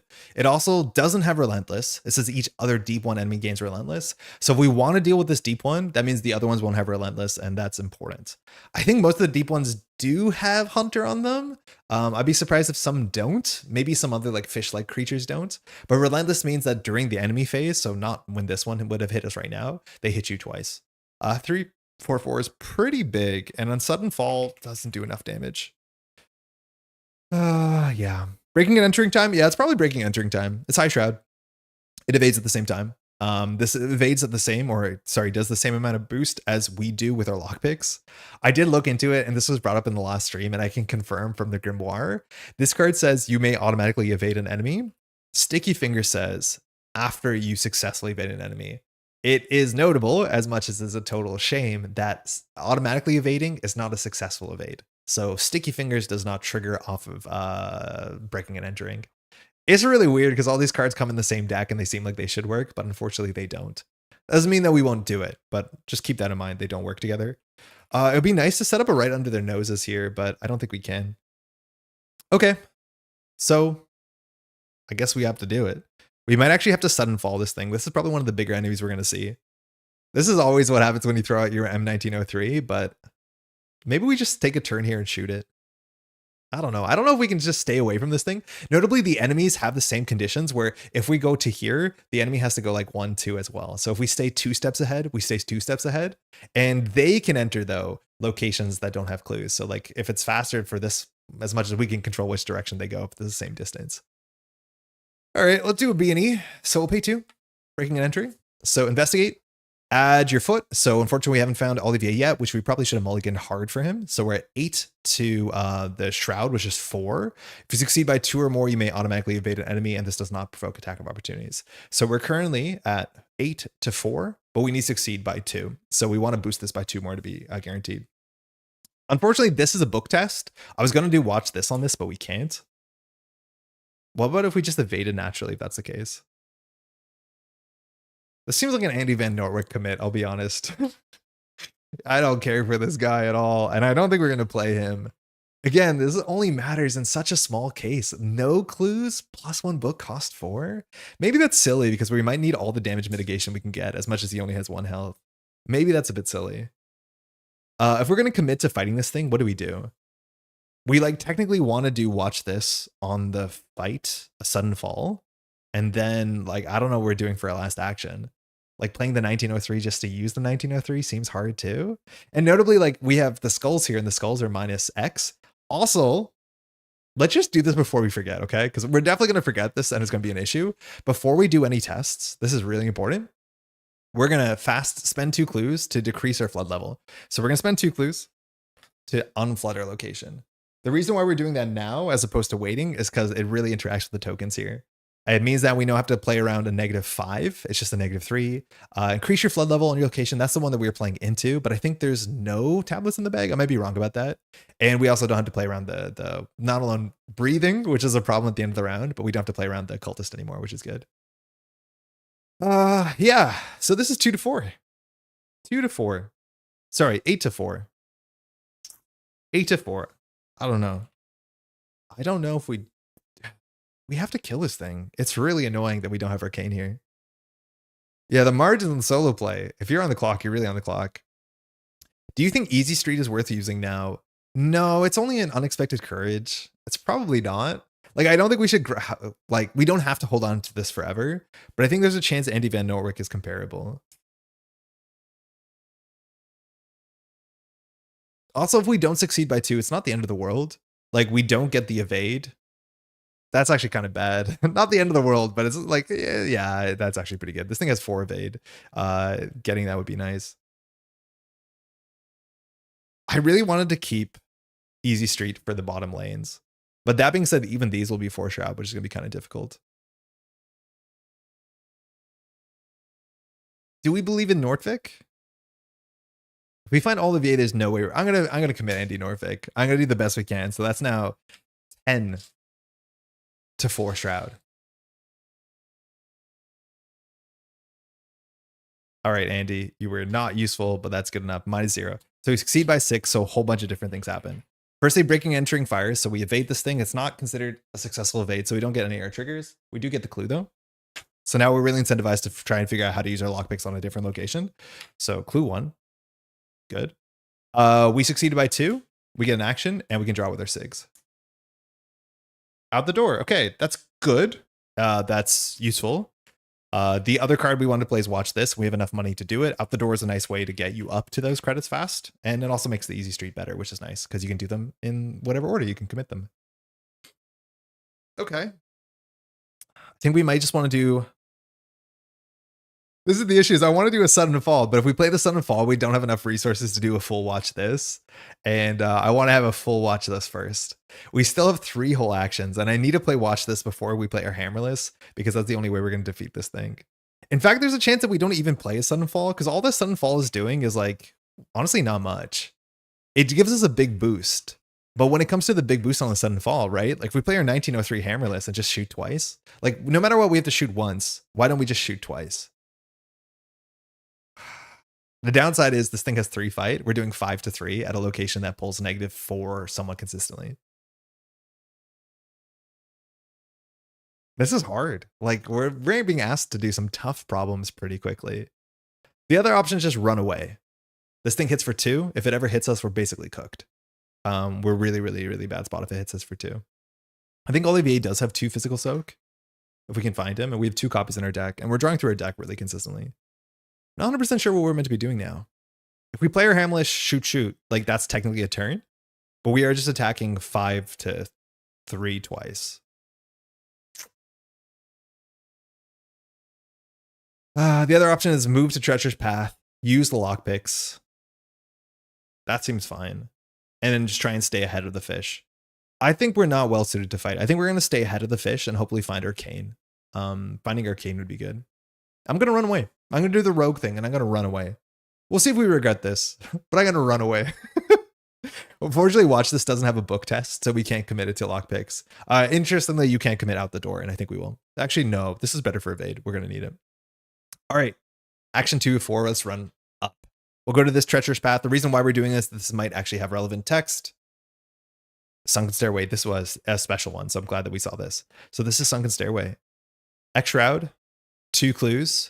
X is the flood location, so flood level, so it's up on 3. It says, after Sunken Stairway is revealed, put the set-aside undersea vault location to play in a row above or below this. Okay, that's good. Now this location, if I put it somewhere I can find, is going to be important because it's going to have one of these things that we can translate.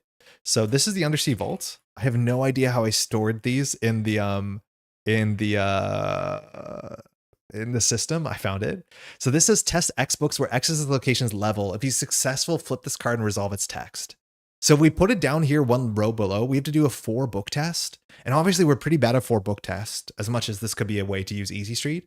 If we put it above us, it's going to waste a whole bunch of actions. It's going to maybe get us a good spot where we can like blitz through this thing. But this means it's a 2 books tasks, which is like much more reasonable. I think we put it above us. I think I'm going to prioritize getting, oh, it's also victory 1, so that shouldn't be that hard to clear. We have to empty this place first before we leave, though. Otherwise, the fish is going to get us. We have so many problems to deal with. I think we're going to put it above, because I think that makes it easier for us to get away. Neat. Interesting scenario. All right, it has some text at the bottom that we can understand. The first letter. The first letter is probably D for depths, is my guess. I don't know otherwise what this is, but that first symbol is a symbol we know. It looks like an aerial antenna. All right, we're at Sunken Stairway. We have 2 more actions. We have to use our lockpicks once per turn. We drew up for cigarette case 1, 2, 3, 4, 5, 6, 7. This is a book test, so we can commit out the door to it. We shouldn't really. We'll just do this the normal way. So Sunken Stairway is 2 shroud. Sorry, 3 shroud. So 8 to 3. 0. Okay, we get the clue. Mind you, we actually can enter this without emptying this. We might have not needed to empty this. It's worth emptying because it allows us to go deeper, but you actually can't go this way because this does not have the text that says you can't empty it. Is there text on the back? Oh, there is. We can't see that. Okay, so we did 1, 2, 3. So we can go here. Doesn't really change much. 4, 5, 6, 7. That's good. Yeah, I guess we should just go here. We'll end our turn there. Card and credit. This should have been exhausted. We draw. Found him. Okay, perfect. So now it's really important that we figure out how to play Watch This before we play Olivier Bishop, because that's going to be all our money. But then not only is that a free move a turn, which is, we wasted, again, 4 free move actions so far. But on top of that, we get free evade stat and we get 2 more soak, which is phenomenal. So that's like the best card we could have drawn there. All right, this is 8 cards in hand. Go up to 5. Not even halfway there. This thing wakes up. Uh-oh. Deep One Thrall. 3, 2, 3. After Deep One Thralls, discard a card at random from your hand. Okay. This one hits for 1 and 1. It technically has Relentless because of this one. A Hunter perfectly adapted to Lightless Deep. So it feels like we're being forced to put down our 1903 at this point. So we have to randomly discard a card. I'm just going to shuffle my hand because I don't have a D10 on me right now. Worst discard here, there's actually a bunch of bad discards. The fact that we didn't put our 1903 down, we moved instead, that was bad. There's some cards we don't care about here, but Olivier Bishop, oh, that's fine, know the line. So that's the one that gives us 3 wilds on a scenario card. Okay, so we need to knock at this Deep One Thrall and not re-engage it. This thing is going to pin us by going here, but that's okay. So our goal is evade the Deep One Thrall, fight the Deep One Thrall by playing the 1903, and then at a minimum get the victory and the other thing. So we got a lot to do this turn. We do have a lot to do suddenly in one turn. Man, yeah, solo. There's some pressure on you. Watch this plus out the door. Yeah. At the same time, we can commit both of them. I just like want to save them for a test that's relevant.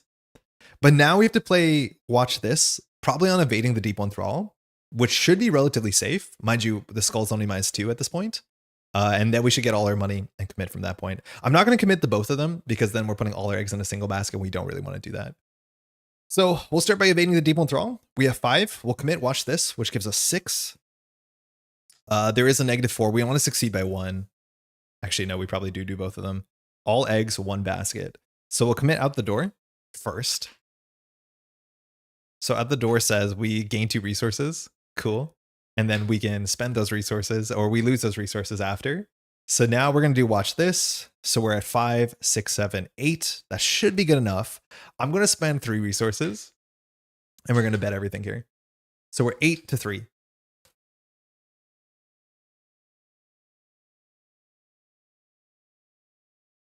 -1, nailed it. Okay, so many good things happen. We get all that money. So we gain 6. We don't have to remove our money. So now we're in the bank. So now we can probably afford whatever we want. We evade the Deep One Thrall. We did evade it, so Sticky Fingers fires. So we get another resource. Of course, Lucky Cigarettes fire and André fires, so we get so much value from that. I drew 2 cards off to shuffle that back, but we got a manual dexterity, which is actually quite useful. So we have 3 turns. Can you play right under their noses? Oh yeah, we definitely should. This is 5 Shroud. 100% we should. And not obviously get the clue here, but like we have the money to play this now. They technically are in a similar window, but yeah, it's a 5 Shroud location. It'd be silly not to. So let's play this right now. Right under your noses, cost 2. Or their noses. So cost 2, we'll play it. So it says discover 1 clue your location. If you succeed by 2 or more, which we did, you may discover 1 clue to connect location. So we'll discover 1 clue here, which that place is worth victory. It's a bit harder to see on these locations, and hopefully that's something you maybe appreciate from the new season 2 core set, is that victory was not as well templated as they are modernly, which is good. All right, we still have 3 actions because we got an action back with André Patel. So I think we're going to shoot. We'll play our 1903 Hammerless as our second action. Let's put our hands together. This comes in with 4 ammo. Did I pay 3 for this? No, I didn't pay 3 for this. And then this is better on fighting evaded enemies. In theory, we could play Olivier here. The free action is actually not that useful on this turn because moving into Sunken Stairway means we get hit by that thing we don't want to. So we're probably not going to leave this location because then this thing will move into here. Funny enough, we actually can make it move in here. Like, this is the weird thing. The rules for movement. Oh, no. Drowned Shanty. Okay, hold on. We have a whole bunch of options here, which are really funny. We just need to work through them. So the Drowned Shanty has text. And the Drowned Shanty says that this is considered connected to each fully flooded location. The thing is, Drowned Shanty is connected to each fully flooded. Okay, so that text doesn't matter because nothing is fully flooded that this thing is at. But for us, for this to get to us, it can go 1, 2. That's equally distant as it going 1, 2. Technically, we can decide where the enemy goes. So as long as we stay here, we can make the enemy go into here, and then we can just totally avoid it. The problem is, though, once we go from here to here, it will follow us. So that might not be wise. We might actually want to put it on us because this doesn't have bad on engage text. We just have to evade it. But we still have 2 actions left. The question is whether we play Olivier Bishop here to bring us to a 6 to 3, or we just shoot 5 to 3. We're going to need Olivier Bishop sooner than later. The problem is it doesn't give us time to do the Undersea Vault text, and we really want to do the Undersea Vault text. And just kind of hope, I guess. I kind of hope. We're 3 to 2 on it, so we might commit Easy Street to make it a bit better. If that's the case, we don't want to play Olivier Bishop. Okay, so we'll shoot. Again, we have 2 actions left. We'll use the 1903. So we're going to attack 5 to 3. There is actually a lot of -3s. This is like a 75%, maybe 70% chance to succeed. I don't want to manual dexterity because I think we'll manual dexterity in a second. We still haven't drawn a weakness, and our deck has a bunch of weaknesses in it, so drawing gets a bit scarier.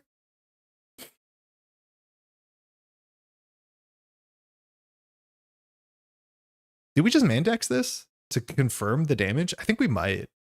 I think it might just be better to confirm the damage here. 7-3 is really good. Yeah, we'll just commit 7-3.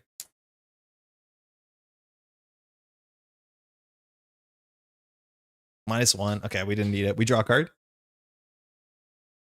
It's another breaking and entering. That's perfect for this location. We shoot for 2. We defeat our first deep one.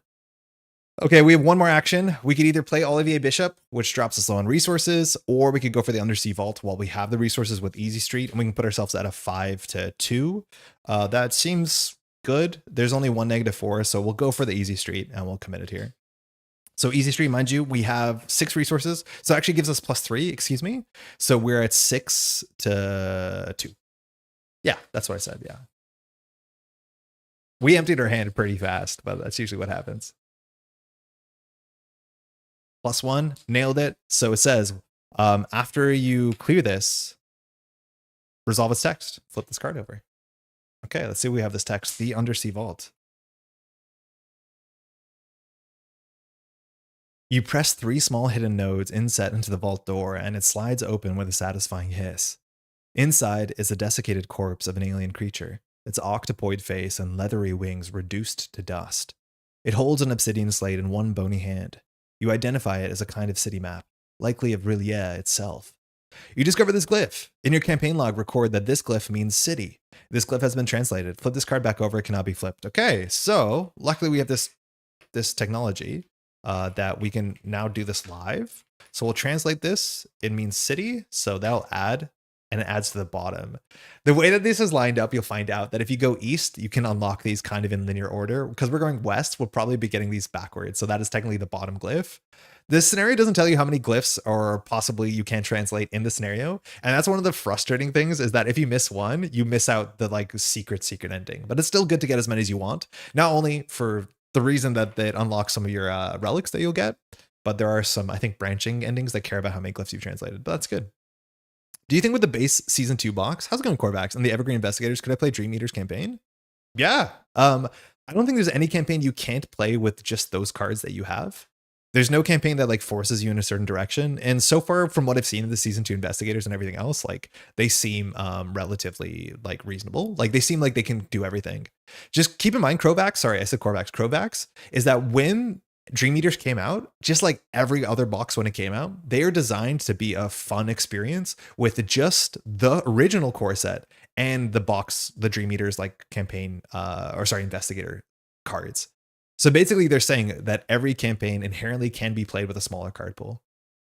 I haven't seen your table filled with so many cards, and this is not even the biggest scenario. So like, I don't know what we're going to do when the table gets more full than this, but like, this is a pretty manageable board state. Okay. I think that was 4 actions. I think we did evade, play gun, shoot, translate. So that's it. Thanks. Yeah, of course. Enemy hunts. Big decision here. These are both equidistant. If we put it into the sunken stairway, that's a 4 evade that we have to deal with. It has 4 health. But if we put it here, then it'll hunt us here if we can't get deeper through it. So the only thing that we could possibly do is put it here, go to the sunken stairway and don't move. Then we could put it behind us and then we could like bolt. That's actually maybe reasonable. The question is what we're doing this turn. We have to get the 1 clue off the sunken stairway so we can move, get the clue off sunken stairway. Well, probably it's like play Olivier Bishop, fast move, get the clue off sunken stairway, and then we're going to waste 2 actions. Honestly, that might be better than dealing with this thing. So I'm going to be like sneaky and we're going to be rogue. We're going to stay here, of course, and we're going to put this up here. But by putting this up here, we're committing to not leaving the sunken stairway next turn. Because mind you, these locations are not connected. That means that this thing will either have to go this way or we can make it go backwards and then we can go further past it. Upkeep, card and credit. We get a Thieves Kit that helps. This card is going to fall off pretty hard the later we go down. This just means we'll be able to investigate for 5. It's not bad, but our hands are also full, so I don't think we're going to use that. We get to 6-13. We're not even halfway there.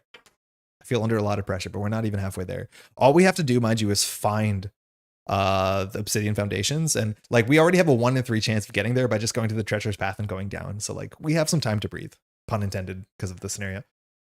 Cunning Mimicry. Revelation. If there are no monster enemies in play, Cunning Mimicry gains Surge. Otherwise, test 3 agility, 3 book, intellect. If you fail, the nearest monster enemy attacks you regardless of its current location. Okay, that hits us for 2 physical. That's pretty bad. We don't want that to happen to us. We are 3 book to 3. And if we fail by 2, that's bad for our task. But we are 3 to 3. Our hand can boost the Thieves Kit, which brings us to 4-3. That matters for failing by 2, but it doesn't really matter for passing. I think we're just taking 2 damage here. Like, we're getting really beat up. We don't want to enter this location anymore because we take a damage. So we have no healing. The best we have is 2 Olivier Bishops. And yeah, we are getting hurt. That's kind of a rogue issue. There's no, like, no healing in rogue. I don't see this Thieves Kit being useful. I'm going to pitch it 4-3.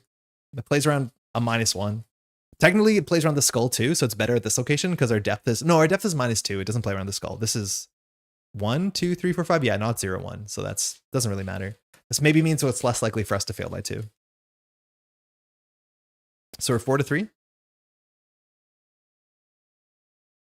-1. Hey, nailed it. Good commit. Results oriented. We pass. Nothing bad happens. Amazing. Is Drowned City playing well with Chapter 2 encounter sets? Sipping. Team E, how's it going? So far, okay, I guess. This is only the second scenario, so I couldn't tell you. But like, we've already noticed some strange stuff. Like, specifically in this scenario, you're meant to play with encounter set the Agents of Cthulhu, and that adds a bunch of drowned enemies, or sorry, a bunch of what are they called, deep one enemies, and specifically some like pretty beefy ones. That is being replaced by just encounter cards that don't interact with the set at all. So it's definitely still playable. But like, for instance, we played One Last Job, and One Last Job, the encounter deck had no way to do horror to you. Literally 0 ways to do horror to you because the cards that we traded in and traded out, we took out horror giving cards like Rotting Remains, and we added cards that don't give horror to you. So like, it's strange. It's definitely not as obviously well balanced or well thought out. It's definitely still playable, and some scenarios might honestly be more interesting. I have a really small sample size. Like, we're, you know, halfway through our second scenario, but so far it's been interesting and some different flavors of it, but it seems less like smooth. There's like strange things going on, noticeably strange things. We also like got 1 fewer XP somewhat randomly in the first scenario because one of the locations didn't have XP on it, but that one seems fine, honestly. I don't know. Have you tried it out? It's also notable. Somebody pointed this out. If you want to play with the scenario 1 encounter cards, they are as printed play PDFs on FFG's website. So if you do want to truly play this season 1 experience and you can't find original or revised core set, there's ways to do it for sure. Okay, so we have 4 actions. That Mythos phase wasn't that bad. So we're going to start by playing our boy, Olivier Bishop, just kind of the best for so many reasons. So our stats are going to go up. Firstly, let's play 4 before we forget. Our stats are going to go up. So we're going to do agility set 6. That's obviously incredible. All our text cares about agility, let alone we can now do a fast action on Olivier to move. So we'll use Olivier's fast action to move up here. We still have 2 actions and we're hoping to get 1 back. So important. I have not tried it out yet. Only have Chapter 2 core, but just picked up Drowned City today. I was debating returning it before I open it. Oh yeah, I definitely wouldn't say that. I definitely don't think you should return it before opening it. It's still going to be fun. Whether you want to print and play the season 1 stuff, like, it's totally playable. It's totally fine. I would not stress out about it. You're going to have a different setup than other people. And I think what's going to be more interesting over time, Sipping, is that people from the community, especially when the card pool gets a bit bigger in season 2, will probably have better recommendations of swaps. They'll probably say like, don't follow the grimoire, but like in this scenario, instead of playing with, you know, X, play with Y instead, and they'll just pick a better swap. The swaps that FFG did, like, they didn't have that many options. They're linear 1-to-1 swaps, and specifically they have to be exclusive swaps. So to make sure that there's no scenario that adds 2 of the same encounter deck. But yeah, I have no doubt people will come up with better swaps over time. And if you've played Marvel Champions, you can even play it like Marvel Champions, where you just choose your modulars and it's up to you to build a story that makes sense. I don't think it's worth returning. You'll have a good time regardless. So far, I'm having a good time. And also, to me, a bit of it's the novelty of being like, oh, how is this as it's new? All right, we're here. We still have 2 actions. We're going to use our lockpicks. So we're at now 9-3. And we want to succeed by 2 for a whole bunch of reasons. Yeah, let me know how it goes. I would not stress about it.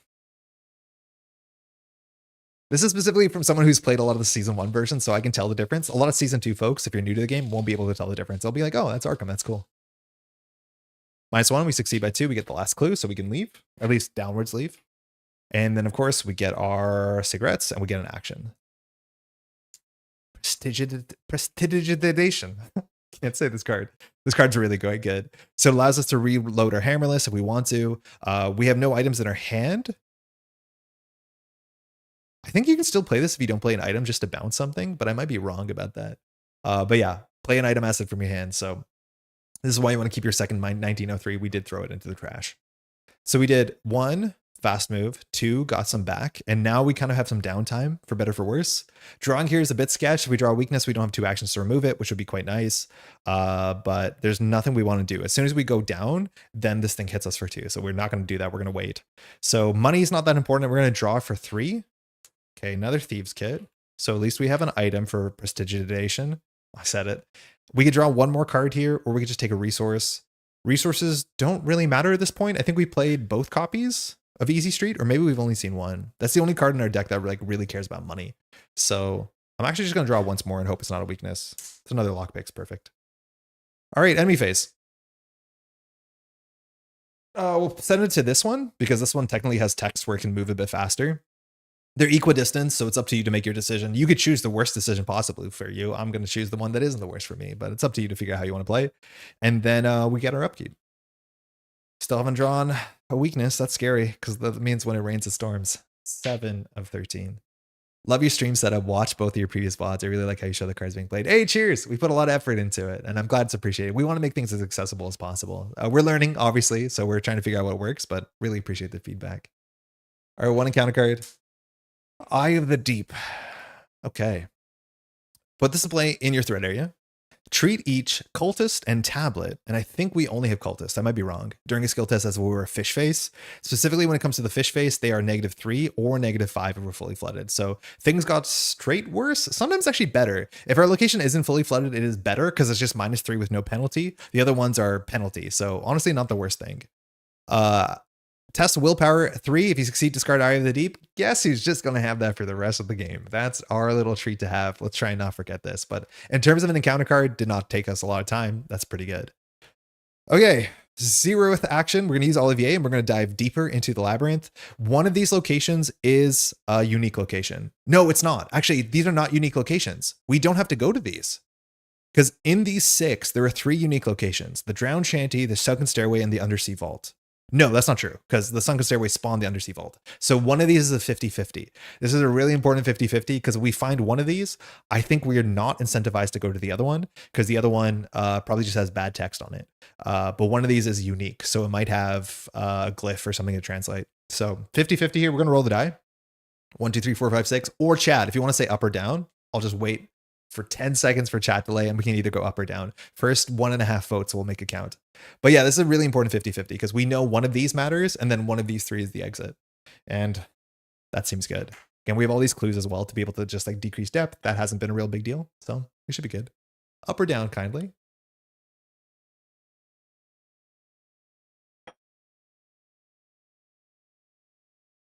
I have no idea how long chat delay is on this. I think I'm not able to stream with low delay. Maybe I have to unlock that. It's getting warm. We're going down, Lucas. Thank you. Okay, down we will go. 2 downs. Perfect. Unfortunately, down was not the call. Treacherous Path. This is called Shallow Den. It looks like we want to go to the other one. 4 Shroud. 1 clue. After it's revealed, spawn the set-aside Coral Star spawn enemy at this location, exhausted. Okay, we picked a really bad one. The options were find a star spawn or find the good one. And chat, we've gone the wrong way. All right, so the Coral Star spawn is here. It's probably pretty big. These each have interesting text. Now, this is a card that interacts with the Eye of the Deep in a more interesting way because it does care when this token happens, something happens. It's 3/5/3 Hunter Relentless. So if this ever hits us, it hits us for 1 physical, then 1 physical. When Coral Star Spawn has damage on it, it gains Alert and Retaliate. So if we're committing to kill this, we have to commit to kill this. We actually might do it this turn. So when you reveal a fish face, which for us is also the cultist and the tablet, you have to just take a damage if we're evading this thing, which sucks. But victory 1, it is exhausted. Okay. So we still have all our turn to deal with this thing. So if I'm not mistaken, we can do a Sudden Fall. Sudden Fall does 3 damage. And then we can do our 1903, which does 2 damage. So we might be able to cleanly set this thing up to get some victory. This only has 1 clue on it. We definitely want to use our lockpicks. We want to succeed by 2 or more. But I think we're going to start with defeating this thing before it gets out of hand. It has 5 health. I'm thinking... Hear me out. I think this is like sick technology. The problem is I don't know if I have the dice to support this, and maybe this is something you're going to want in the future of Etsy. So check this out, right? This is an encounter card, especially an enemy, and the enemy has 3 stats on the top. 3, 5, 3. Now I put the health on the top because that's the number that most people care about, kind of. But in theory, all of these numbers are relevant, right? I'm thinking of like 3D printing, and by 3D printing, I mean contacting someone who can 3D print and building a little thing that I can clip on that has basically 3 slots for dice, like D6s or spin downs, that I can just basically like clip it onto the thing and then just put 353 on there. And so that you can tell from the distance all of the stats, and it just covers the top, which doesn't matter. That honestly might be sick. And also, if I know the enemies in the deck, I can pre-make them and have them on the side. So I just like snap them on. So basically like a small thing that goes on the top that just holds 3 dice in a row for the numbers. This is super extra. I don't know if it's necessary, but I wanted to be able to see the text. I think you can see the text if you're watching in 1440p, but maybe that's worth it. We'd have to get slightly smaller dice, but I think we can fit 3 dice in a holder on the top and then build some sort of new streaming technology. Okay, a sudden fall. So this says we're going to fight. We're going to fight with 4. Sorry, we're going to add our evade. So it's 8 to 3. That sounds pretty good, actually. Oh, this does 2 damage. I thought this does 3 damage. Oh, no, it does, because this is the bad version. So this is the one we want to. So this does 3 damage, and we add our stats. So again, for stats, because we add the 2, it's 6 plus 2. So that is 8. So that's 8 to 3. That seems pretty good. I think this is a good sudden fall, so we'll sudden fall it. So first action, sudden fall. Sorry, the other one. We'll pay 2. So we're attacking 8 to 3. -1, we succeed by 2, whole bunch of triggers. So sudden fall is going to do 3 damage. That brings this thing low. Now it's going to have more relevant text. We're going to get an action back, so we still have 3 actions, and we're going to draw with a lucky cigarette case. So pretty good. We draw another Olivier. That's good, just to have a bit more soak. Also has an icon that we can commit. Okay, so we still have a whole turn. Now the Coral Spawn has a bit more text on it, because now it has alert and retaliate. Now those technically have rules changed slightly with season 2. Season 2 now says alert doesn't work when it's evaded. Technically it did, but retaliate doesn't work when it's evaded. That has not changed, but now they've changed it. The alert is also turned off while it's evaded. It's good for that to be consistent. That won't matter. What does matter is that we pull a token, it heals for 1 damage, and that is going to happen before we assign the damage. So if we remove it, find the token with a 1903, we're going to be pretty upset. That being said, 6 to 3 seal seems good enough, and then we'll spend our second action with the 1903 hammerless. So we're going to spend an ammo, we're going to fight. We're at 6 to 3. Ideally, we boost 1 here, because 7 to 3 means we beat the -4. The only thing that we can really boost with is probably Olivier Bishop or Prestidigitation. Prestidigitation does have a willpower icon on it, which makes it a bit more useful in general, while Olivier only has an evasion on it. That being said, Olivier is 2 damage, and I can see us just dying to damage out of nowhere. So I'm going to commit the Prestidigitation. I need to figure out how to say that. So we're at 7 to 3. No icon. No whammies. -2, nailed it. We have defeated the Coral Star Spawn. Chat, you picked the noble and interesting choice. We have victory 1. We got victory 1 here, victory 1 here. So far, only 2 victory. But we did get 1 translation, which is good. Okay. Still here. Technically meant to move this. Really need to find André. But now we can just do this treacherous path. This is the shallow paths. Shallow den. All right. For our third action, we're just going to use lockpicks. So now we're at 9 to 4. So pretty good. If we don't succeed by 2, we break a lockpick. It's not the end of the world. But we do need to get this clue off of it to be able to move. This is also not that bad because we can move deeper and then we can move up to find the last location. And then we have at least a 50-50 if we don't get it in 1. So we have a 66% chance to find it and not have to go to the last location. And by definition, the last location, it doesn't matter because it won't have victory. It won't have interesting text. Low the give up halfway through prestidigitation. Prestidigitation, you know what it is. Can confirm at 1440p. I can just make up the numbers, but it's full screen and trying to look at them. Yeah. All right, we're at 9 to 4. -1. Great. We get the clue. And we're now able to leave.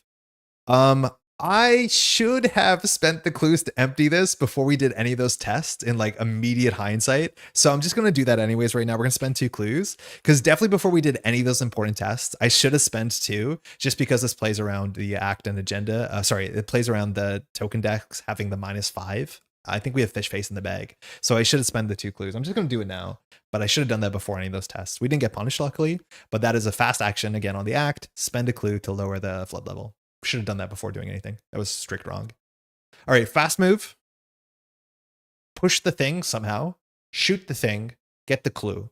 I think we just keep moving because we're going to use Olivier next turn. So chat one more time. Low, middle, high. Please tell me which way we want to go on these 3.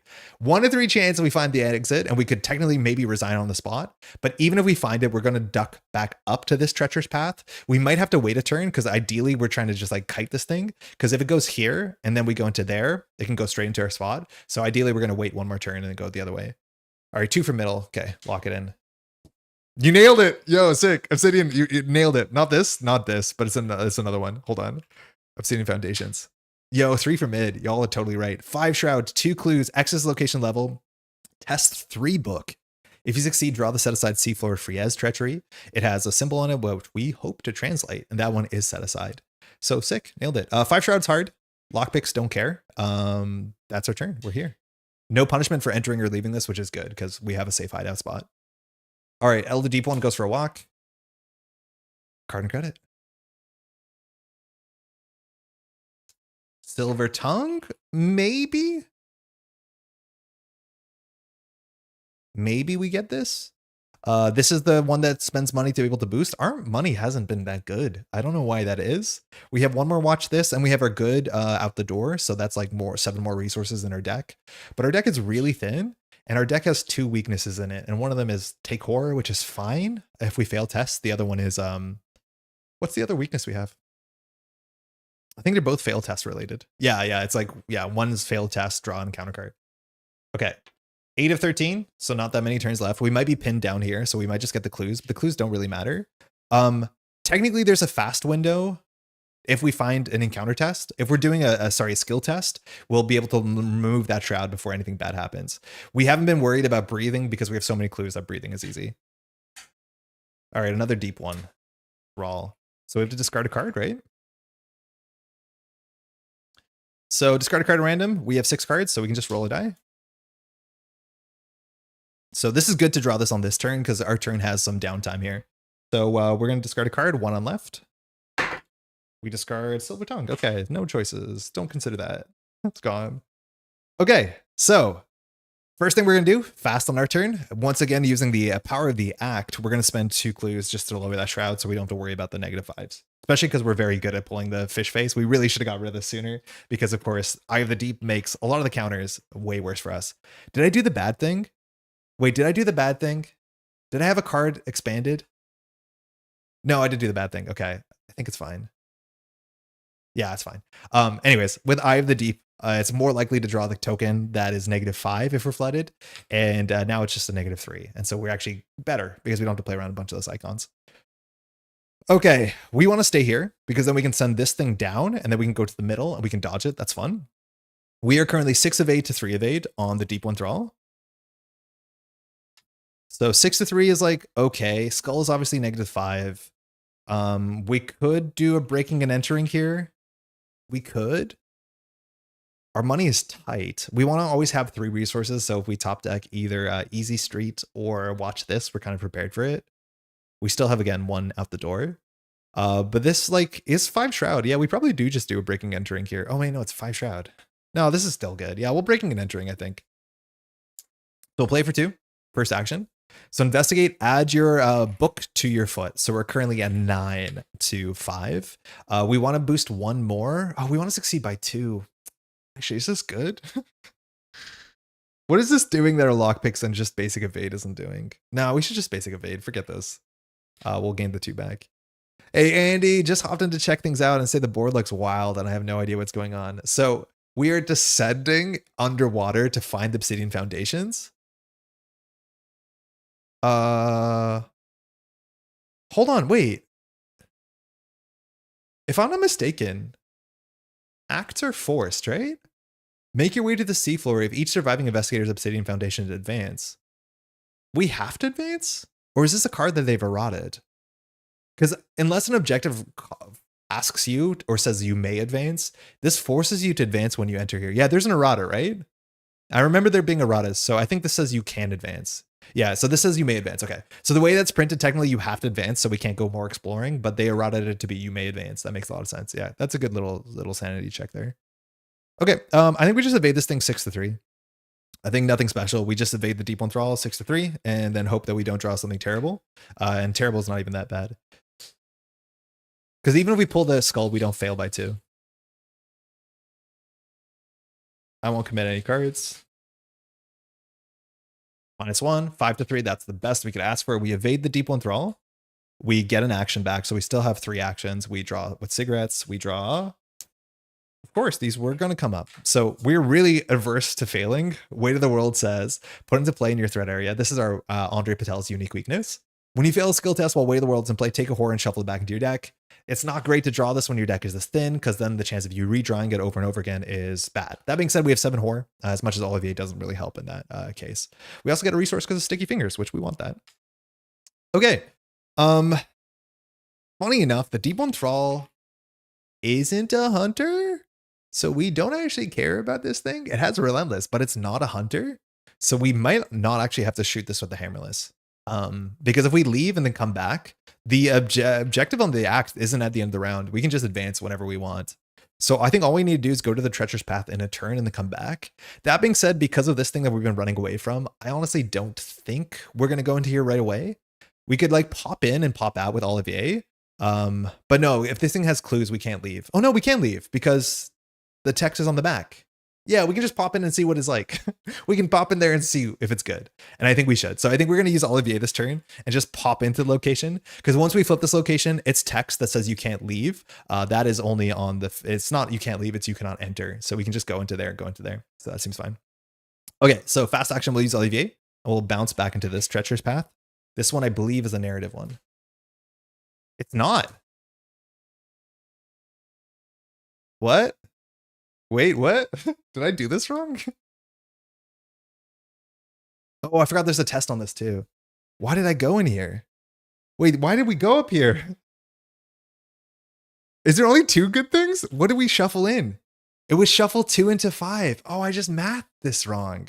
So there's no reason to do this. It's okay. It won't cost us, but this is the eroded shelf. So we didn't have to be up here. We just wasted the Olivier move, so we wasted an action. After you enter Treacherous Path, test 4. If you fail, take 1 damage and increases flood level by 1. This place was flooded. Yeah, the token's just there. So you can increase the flood level, but it is technically take 1 damage. So that means none of these matter. We just have to go back and do the Obsidian Foundations. There's the test on it that we want to do. We want to be able to do the 3 book, which we can probably force. All right, anyways, we have to do this. So yeah, I was wrong about that. 6-4. Taking a damage is not the end of the world. I don't think we need this clue. We, in theory, could spend clues here. As soon as we spend 1 clue, we beat the fish face. I think it's in the deck. But we fail to the fish face no matter what. The thing is, do we want to fail by 1 or fail by 2? I'll just spend a clue fast during this action to half flood this. So technically, the fully flooded text on the fish face is not relevant anymore. Okay. 6-4. Okay, so this is treated as a -3 because Eye of the Deep says when you pull this, and this is why we played around that. It says that with the treat this as a fish face, and then when we pull the fish face, it says -5. If it's fully flooded, we unflooded it partially, so it's -3, which means we fail, but we don't fail by 2. So when we fail, we have to take a damage. We'll go ahead and put that on Olivier. Apologies, I forgot to put the soak on Olivier. We did fail a test, not by 2, so prove your worth is fine, but we do have to do the weight of the world test text, which says after you fail a test, take a horror. So we'll just take a horror and we have to shuffle this in our deck, which means, of course, we will redraw it before the snare is over. Okay, so we did that move for fun for no reason. I'm sorry, my bad. I did not realize we shuffled 2 cards in. So the last thing we have to do is basically go to the Obsidian Foundations, get the Frieze, and then just get out of here. We have currently 3 more actions on our turn. Okay. Second action. We'll just pop down. We're back here. Third action, we'll do the test. Draw the set aside treachery. I don't know what the treachery is going to do. It's probably another test on top of that. So we can just do this test. In terms of staying here, I think there's some enemies in the encounter deck that have victory. The problem is like this encounter deck is really big, like absurdly big. The chance of finding it is unlikely, especially because we only have like 2 turns left or 3 turns left. So I don't think we'll play around that. So here we have a 3-3 test for book. I think we're just comfortable enough towards the end. We can just like dump into this. If we dump these 3 icons, we're now 6-3. So we're up by 1 because we only have 3 book. And that means we fail to -4 and we fail to skull, but we pass on everything else, which like this is obviously a mag dump of a hand, but we'll take it. Do you think Drowned Kansas City is a campaign for play 1 time? What do you mean play 1 time? Like you only want to play it once or with 1 player? So we'll do 6-3.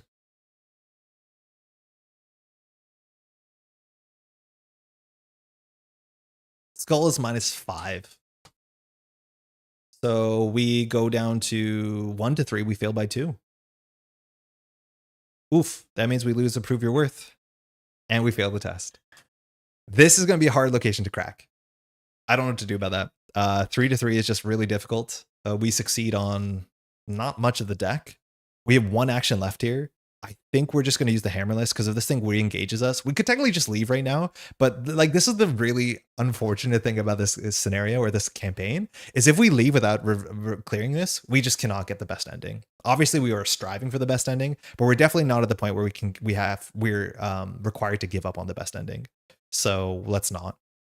Okay, so we're gonna just use our hammerless 1903. So we're just gonna shoot 6 to Deep Enthrall, which is, I think, 3. So we're 6-3. We could technically commit one of these cards to make it 7/3. That beats the -4, but there's only 1 -4 in the bag, so we're not going to do that. Yeah, Krovex, yeah, let me know more what you mean. An item card that you chose at the beginning of the scenario that gives you +2 on Relia test would be so good now. Is it Relia? I think it's like, what is it? The glyphs and something else. You're right, it would be good. And the fact that we started at the top. Yeah, it's glyph for really, yeah. Yeah, that actually would have been very, very good. And then probably the Friez treachery is also a glyph for really, yeah. So yeah, I think we'd actually really like that. The thing is like, I know I've played this in the other direction and starting with the diving suit is so good, but if you go in the other direction, you start at the bottom and the bottom is fully flooded immediately. So if you can't get clues, you can't empty the flood level, you can't leave, and you just like can drown on turn 1. One time the campaign, winning or losing, my 3 groups likes to play, don't like to repeat campaigns. Oh, I don't think there's a campaign. That's a weird question. So I know what you mean. Every campaign is designed to be like interesting to replay more than once. I don't think there's a campaign that's worth playing once that others aren't. In theory, Drowned City really begs you to play it twice because you want to go once east, once west. And then if you can like do the pure run to find the true ending, that's another run, as much as that's pretty difficult. But just about all campaigns are like that, right? Like Carcosa has multiple endings, has a lot of replayability. Forgotten Age has a true secret ending that's really hard to get. Circle and Done has like 6 different endings. They're all really compelling. So yeah, if you want to play this once, I think a lot of people buy Arkham and play the campaign once because play groups don't want to play 8 scenarios in a row of something. So yeah, it's definitely not bad. But there's like, I don't think there's a campaign that's besides Dunwich, which was the first campaign they put out. I don't think there's a campaign that's better or worse at one play. You know what I mean?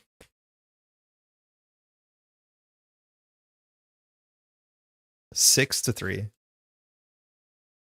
Elder Sign, sick. Our Elder Sign is get a resource, I think. +1. So we succeed. That's nice. The Deep Enthrall is dead. That's nice. We gain a resource. That's nice. Okay. Enemy phase. We'll send this thing to where we don't want to go. This one has no text. This one has bad text. This one has bad text. So we'll send it to one of the bad text ones. Because worst comes to worst, we can duck out into the shallow den if we want to, because this has no negative text. That's it. Upkeep. Know the exit? This one is almost good. This will only give us 1 wild. Now this is only for an attacker evasion. The one that would give us for the scenario card would be so good on the Obsidian Foundations because translating this is going to be a nightmare. 9 of 13. So actually, no, we still have a couple turns here, huh? Putrid Vapors. Okay, this is one of the cards that replaced one of the cards that was in season 1. Test 3 agility. If you fail, take 1 horror and discard a non-story asset you control. That's not a big deal, let alone, of course, we have 6 evade. So yeah, seems like a pretty good change for us. All the other cards that this set replaced were very bad for a rogue. Do you have a campaign with the best first experience? Carcosa. I think Carcosa is like, it was not the first campaign. Very much worth noting, Dunwich was the first campaign they ever put out, but they put out that box before the core set came out. So before they really understood the game because it wasn't in the hands of the people. I think Carcosa is like really fun. It subverts a lot of expectations, which is something you might appreciate more if you've already played more Arkham. But it's just really fun. It's really flavorful. There's good mechanics. There's this hidden mechanic in which everybody has secret cards in their hand they can't talk about, which is really fun. The locations you go to are very memorable. It's a bit about globetrotting. It's not mechanically too complex. The story that it's based off of, the King in Yellow, is technically not a Lovecraft story, but it's a very good story. It's well known. I would say that's one of my favorites for the first. I think that's usually most people's favorite first too. Forgotten Age is a bit punishing, but I love it. Circle and Done is very punishing. Innsmouth has a lot of mechanics, like it's mechanically quite dense, which is not great for the first, I would say. Edge of the Earth is a very strange one too. It's more appreciated if the more you play. Drowned City's okay, but if you go east in Drowned City, it's a nightmare as soon as like the second scenario. It's like not very easy.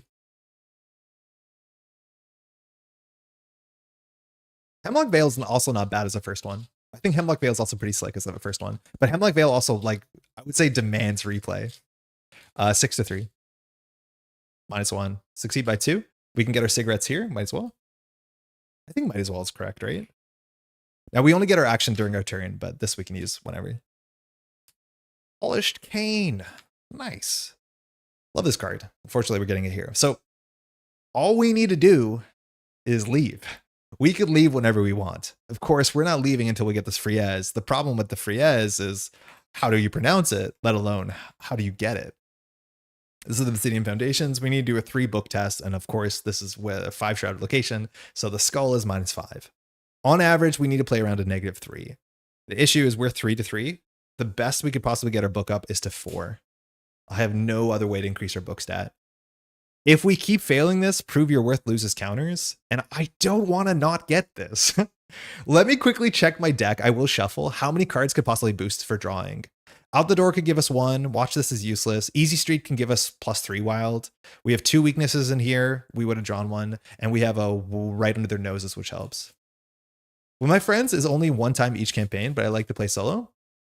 Then you can't really go wrong. I think Hemlock Vale is great. Flavor, the story is really nice, especially if you like to be outdoors. Otherwise, if you can find Carcosa, which should be a lot harder to find, I think that's a lot of people's favorite scenario. It's really fun too, with multiplayer. Specifically, that scenario is better in multiplayer, if you ask me.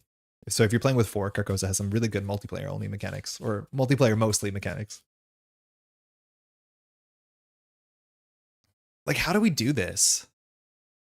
Drawing is not good because it's like I think a 1 in 5 chance we find a relevant card, maybe 1 in 4. So we might just have to get lucky. The thing is, like, I'm not ready to not prove our worth. Like, I don't want to lose the last counter. So we could do a 4-3, and if this fails, we could just walk away.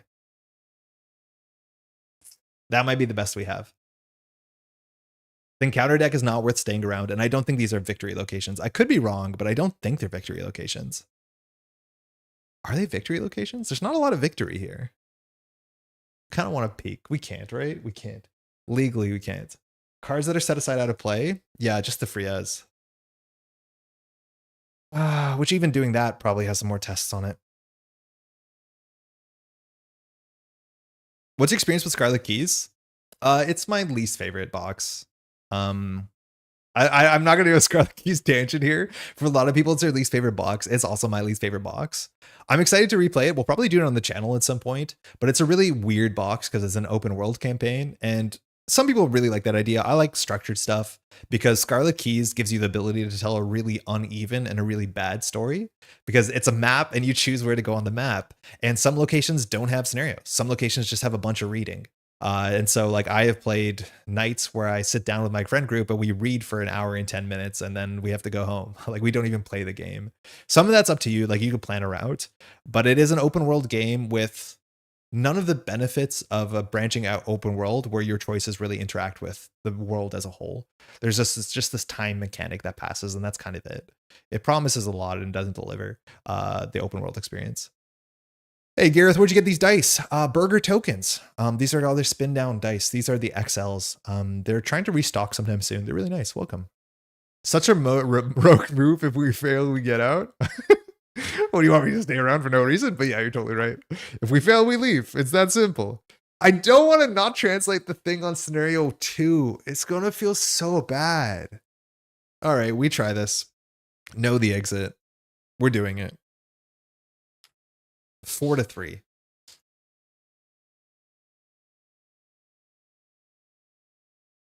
Maybe with the new shorter campaigns. Yeah, I think shorter campaigns will be an easy onboarding for sure. 0. It's all coming up rogue. So draw the set aside Seafloored free as treachery. Okay. What do we got here? Attach Seafloor Friez to your location cannot be cancelled. Imagine I tried. Seafloor Friez cannot leave play. Test 2 fight. That's bad. Then 2 willpower. Oh, that's equally bad. If you succeed at both tests, flip this card and resolve its text. Hey, gang, those are our bad stats. It's like being at the gang hideout again. 2 fight and 2 willpower. I mean, we are specifically poorly equipped to deal with this. We have 1 willpower in our hand. The only thing we could do here now is run to the treacherous path and hope that we can draw our big wild booster, which is the out the door has a wild, but specifically easy street or whatever. Like this could solve everything. That is the best we have. We have 1 in the deck. Are they just large 6-sided dice or do they have dots have relevance? Oh yeah, the dots have relevance. There's a plus and a minus. If you follow the plus, that's where to go to count up. The minus counts down. So it just tells you like the path of which way to go. It took a while to get used to it because I was playing all the time with like regular D6s, and regular D6s have a logic where the 2 sides add up to 7. So it's really easy. This technically is different, so you have to relearn it, but it means that it's easy to count up specifically. So if you're going for 3 to 5, you have to work on it, but it's easy to go up and down. Transfiguration and transform into Zoe. I still haven't played Transfiguration once. Okay. This is some wild art on the Seafloor Friez. Oh, no, don't read that. Don't read that. Hopefully you didn't read that. Yeah, there's some good old art. You see that how they put the image into that thing. Okay, I can't read the bottom text. I don't know if you can. So we've spent 1 action. We did not succeed by 2. So I think we're just going to kind of chill. Funny thing is if we go down here, we actually can send the Elder one backwards because backwards is equidistance and that gives us more space to deal with the seafloor. So I think we're going to do that. First, we're going to do second action. We're going to draw a card. We definitely want to find Easy Street. We drew out the door. That's a wild. That counts. That counts. We just are basically trying to get our icons up to be able to deal with something. I guess we'll just take a second to use Olivier. Olivier will back us out here, so we'll fast move to this treacherous path. This one doesn't have bad text. It just says, go get the star spawn. We've already done that. And then we have 1 more action here. We're just going to draw. A sudden fall. Okay, that actually has icons that we care about. This is the bad sudden fall, but we'll take it. So all we're trying to do is icon max so we can deal with the Seafloor Friez and leave. So we're okay. The prove your worth is still holding on, which is important. Enemy phase. Doesn't really matter which one it goes to. We'll just hunt backwards. That's equidistance. And we'll do upkeep. We drew it. We are the best. We now have a chance. We have believed in ourselves. Our rogue ability to just run away, we've decided against it. We're still on prove your worth. We just have to do 2 tests, fight into willpower. In terms of fight, we have 2 fight here. In terms of willpower, we have a lot here. So it's possible. And in theory, we can chill here for a while because we have 10 of 13 dooms. So we have some time to go. Crumbling Masonry, okay. Card sounds scary, and then you look on it, it has an evade icon. Turns out we're good at evade. 6 to your shroud value, our shroud value is 4. If you fail, take 2 damage. That's acceptable. If we fail by 2, it's bad, but we shouldn't. We're currently 6 to 4. We could just commit the Polished Cane here. The Polished Cane with Prestidigitation is technically a combo, but we have no reason for evade text. So this puts us to 7 to 4. There's a -4 in the bag, but that's fine. We just take 2 damage. We just don't want to fail by 2. So 7 to 4 means that we can't fail by 2 unless the bad thing happens, which we can't stop that. Hopefully you're aware of what the bad thing is in this circumstance. That's the bad thing. All right, we drew the bad thing. It's the auto fail. So we technically failed by 4, which means we have to take 2 damage. I'm just going to take it to the face. And we failed by 2, so we have to do prove your worth is down to 1. We're now truly proving ourselves, because sticking around to try and translate the C4 Frieze, we have a chance of failing our task. Okay, the bad thing does happen. You cannot talk about the bad thing. I mean, I need to be able to talk about it to be like, this test is safe. Besides, the thing is, like, I don't want to finish the sentence. I probably should just say besides and then trail off, because obviously saying the bad thing is a mistake. All right, we still have 3 actions. That was the bad thing. Do you keep your gator boxes trying to decide what to do with the channel season 2 gators and what to use for storage solution? I do not use the gator boxes. I don't want to put them back in there. I don't think they fit with sleeves. What I do for storage, I can show you after we finish the scenario, but I have all my cards in binders. I have an entire collection though, so I don't know whether for season 2 I'm going to make my own binders. Currently for this, I have one of these like game genic things, which like has enough to hold. This holds all of the Drowned City. I still have the Drowned City box. I'm pretty sure. I think I still have it, but there's something else in it. But I usually just put my deck in here that I'm playing, and this has all the encounter cards I need. I am not using the season 2 box. I'm actually reverted to the original core set box, which looks so funny because the original core set box is the only box that has an insert that fits Dragon Shield cards. I'm really annoyed that the season 2 box does not fit the sleeves that I use. It fits Game Genic sleeves, but not Dragon Shields. So I actually went back and used my season 2 core set, my revised core set, not season 2, specifically not using the season 2 box for my season 2 core set. Really annoying. It doesn't fit. Okay, so we're going to do a check here. Our deck has 1, 2, 3, 4, 5, 6 cards. So 1 in 3 chance whatever we draw is just a weakness, which is not great. It's not going to matter, but it's not great.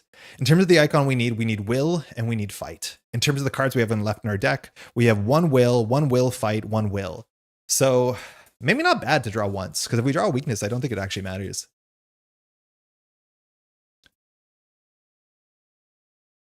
So we just don't want to fail by 2. Failing by 2 is bad, because then we cannot prove our worth. So no matter what, I don't know if we're going to be able to take multiple cracks at this. Maybe we can, because if we fail, we just like fail anyways. We lose prove your worth. So we're going to use Olivier Bishop. Of course we are. And we're just going to move back in there. So we'll exhaust. We'll pop back into the Obsidian Foundation. Again, Seafloor Frieze is the only thing we're struggling with here. So all we have to do is 2 fight into 2 willpower. First action, I think we'll draw. We have 7 resources. How did we lose 2 resources? I thought we were at 9. No, that's fine.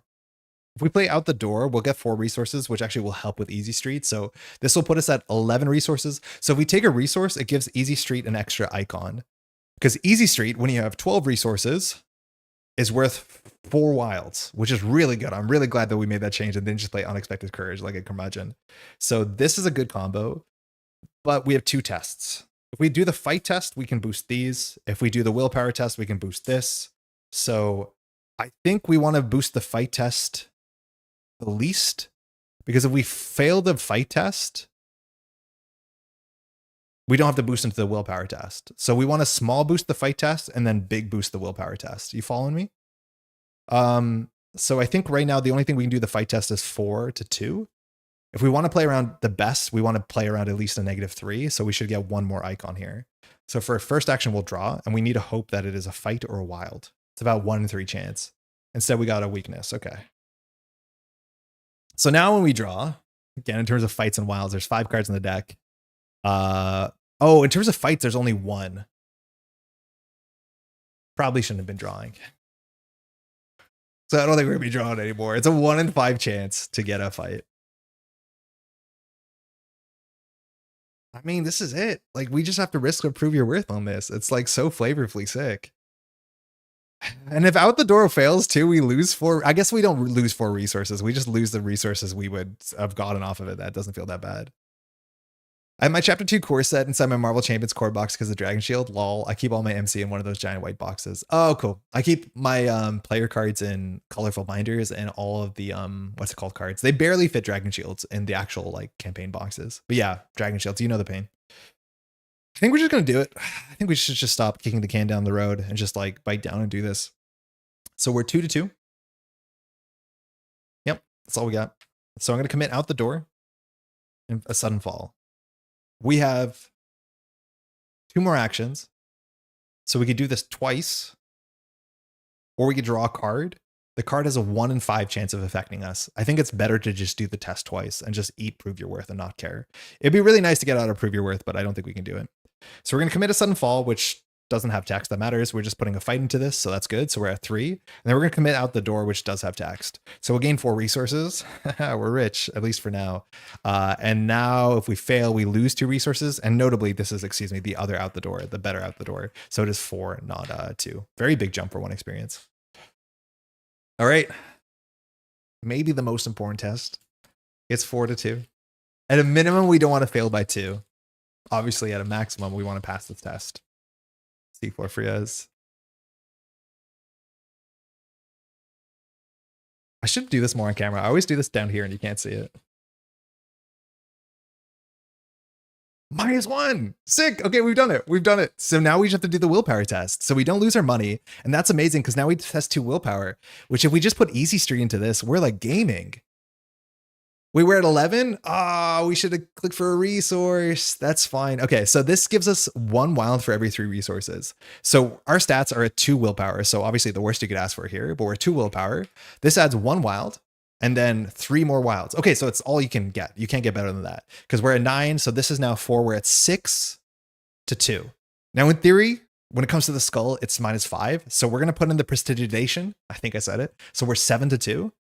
You know what that means. We're 7-2.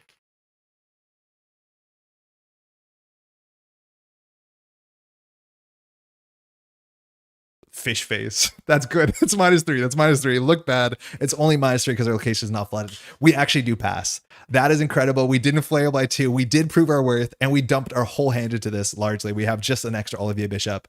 If succeed, flip this card, read this text. Hell yeah.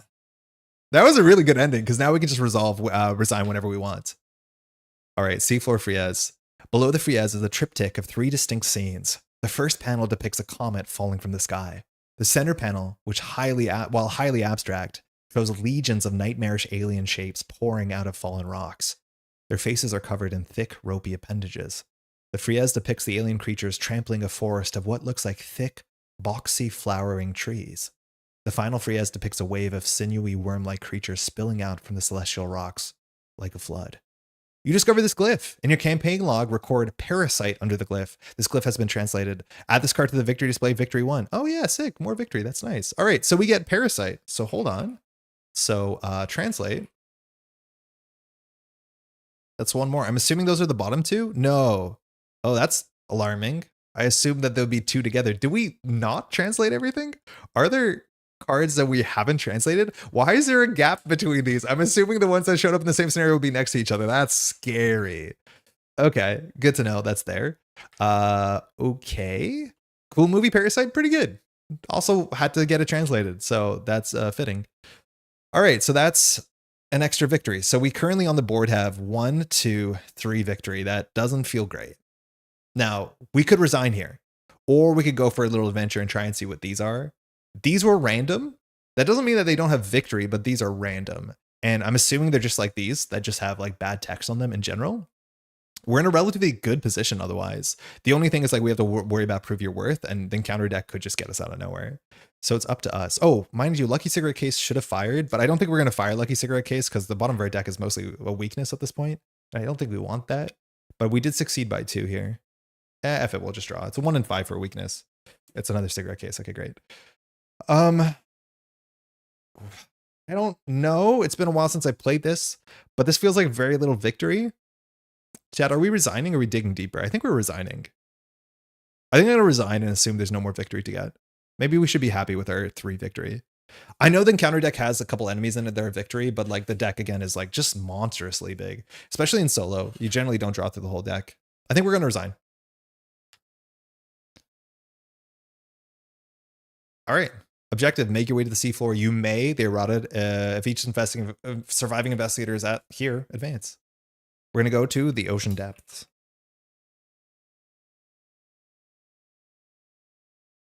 Andy Van Nortwick is the last to tumble into the ring of black columns at the base of the city.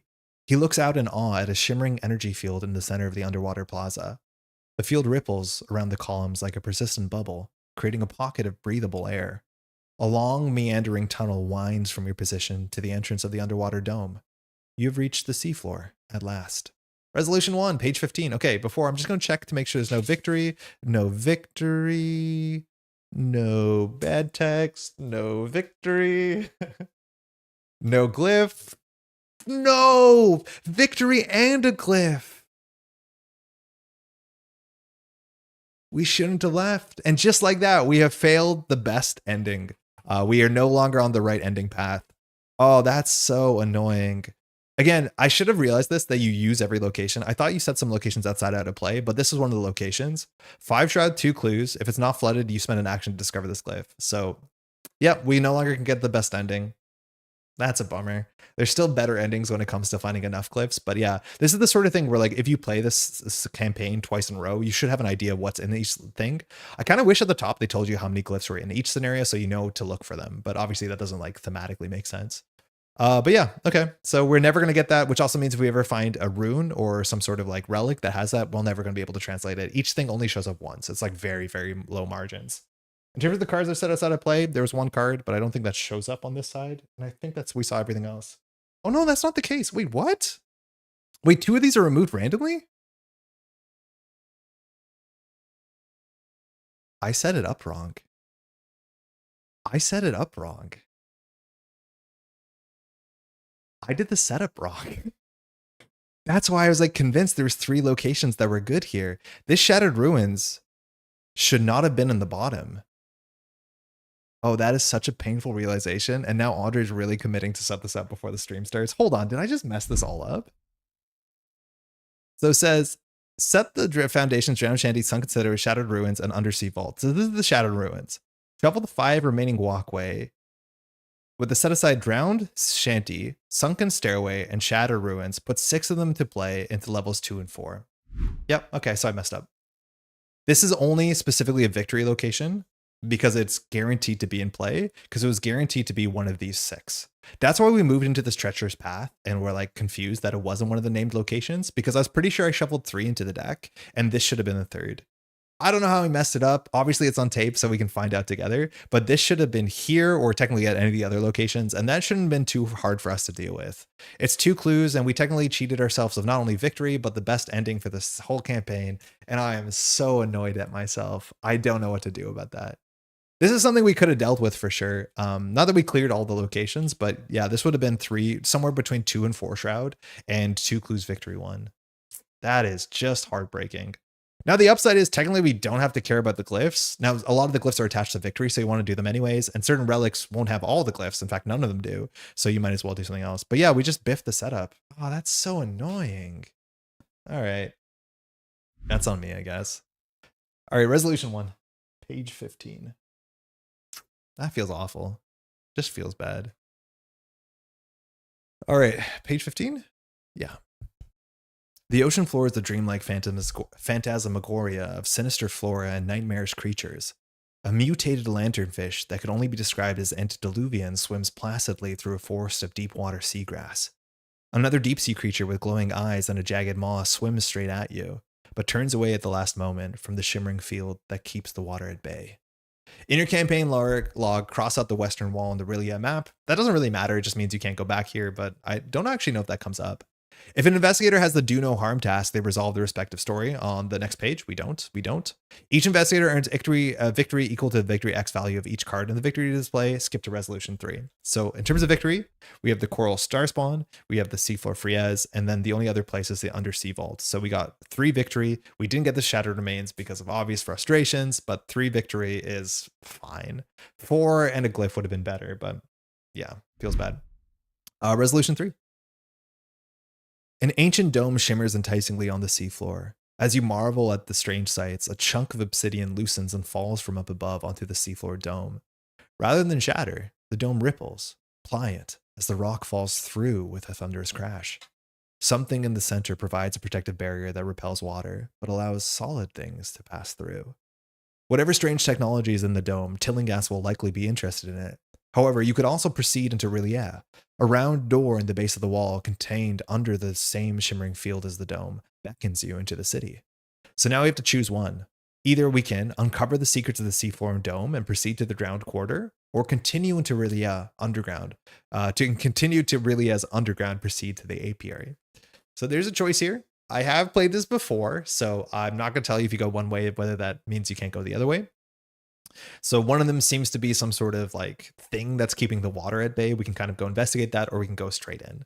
One of them does seem very obviously more like a side quest, and I'm kind of side quest pilled. So I think we will probably go on the side quest, but let me know what you think in chat. We also have to understand, like, what would André Patel do to some extent if you want to play it like that? But this will just basically decide what is the next scenario that we play in front of us.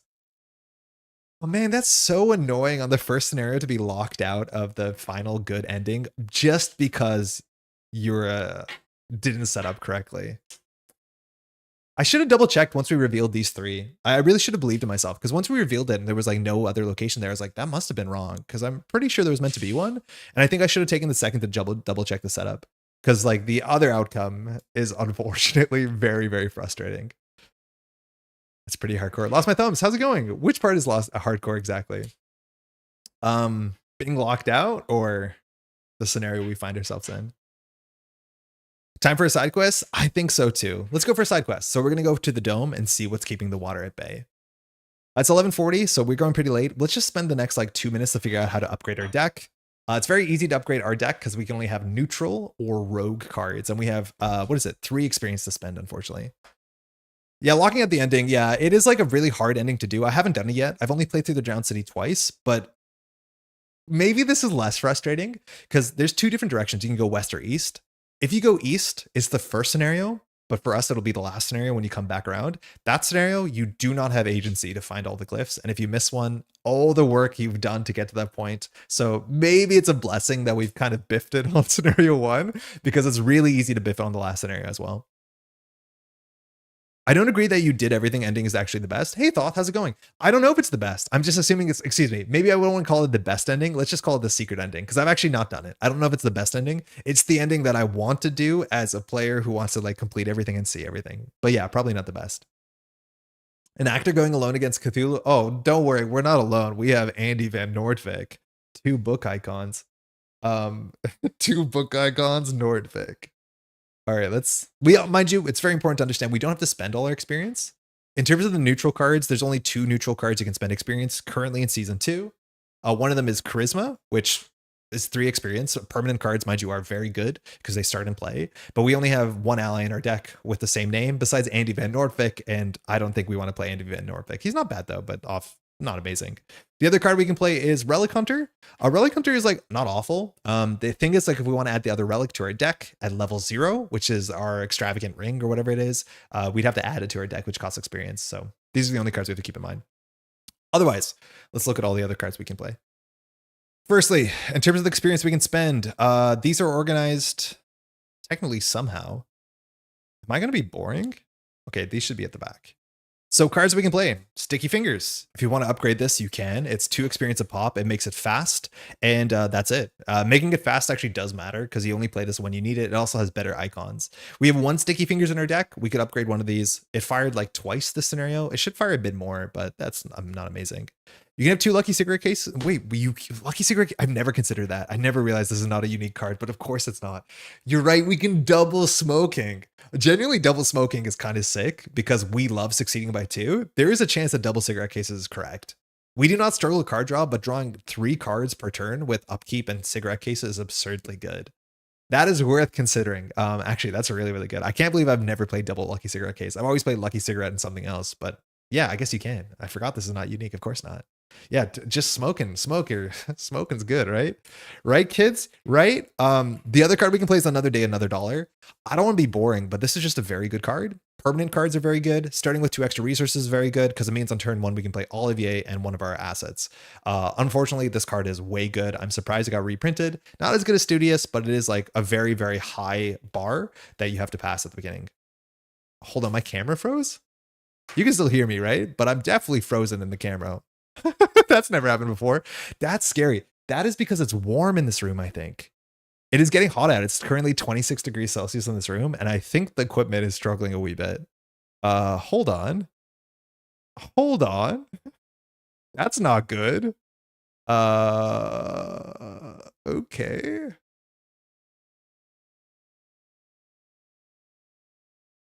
Wait, where am I? Andre has lost Andre again. Oh, it's this? No? Okay, hold on. Why won't you let me do anything with this?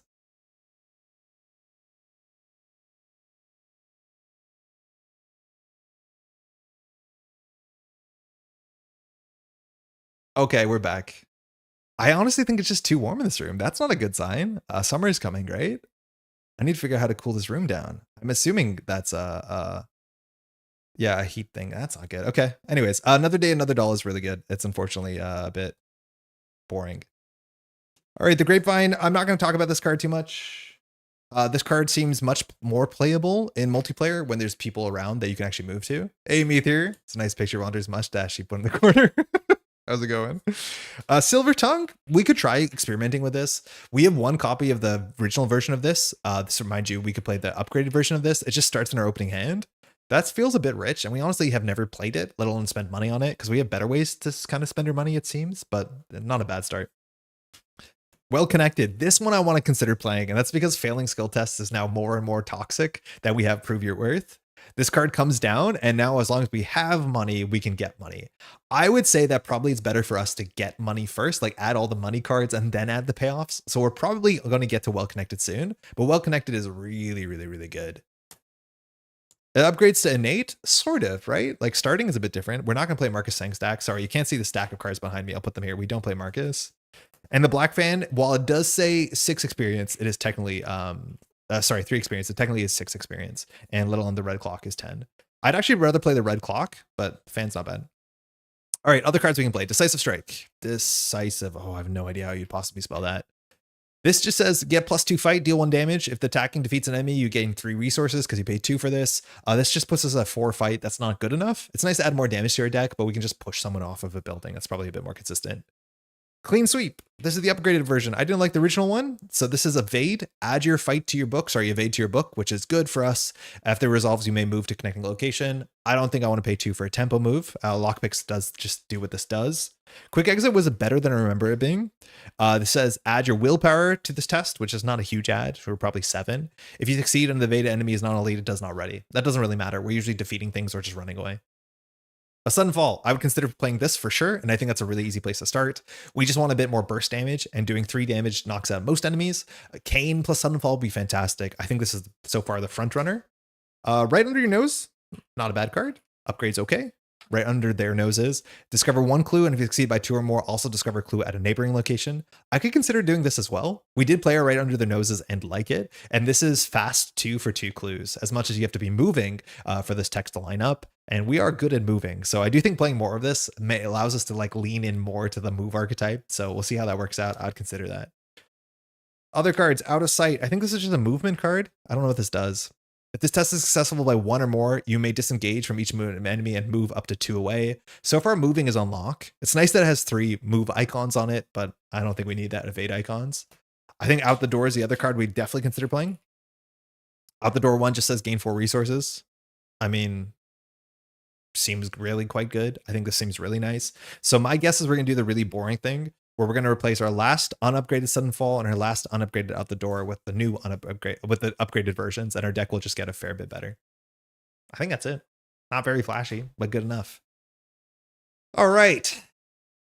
At the end of another stream, we go deeper and deeper into the city. Really, yeah. A couple things I want to say. Firstly, I am gutted that we messed up that setup. That is so bad. The weight of the world is off our back because we'll never get the 26 glyph ending, but just sucks. We lost an XP. We lost the glyph. We didn't have to do that. It feels terrible.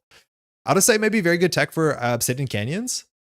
Yeah, I think later where there's that one is a very movement heavy scenario. We can definitely add that in. Hopefully we find the thing that makes us move, which I think you get there, right? The claw, but yeah, that'd be quite nice.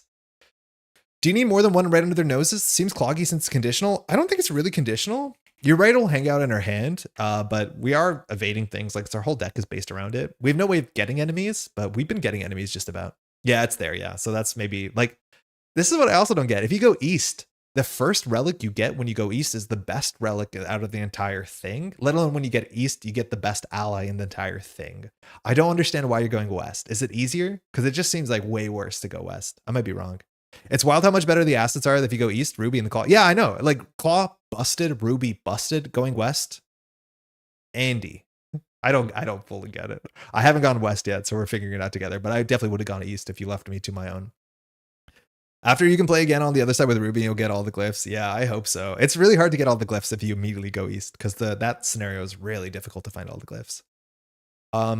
Okay, other thing I want to say, and this like maybe came up. Let me know if you experienced this. I know I experienced this. The pacing for this scenario or this campaign is really strange. I think it was not as noticeable because we waited a week between two campaigns. But the fact that the campaign goes from you're in Arkham, you're in Arkham, you're in Arkham, you go on a journey, and then literally like 3 paragraphs later, you are underwater reading like, you know, Giger-esque like glyphs.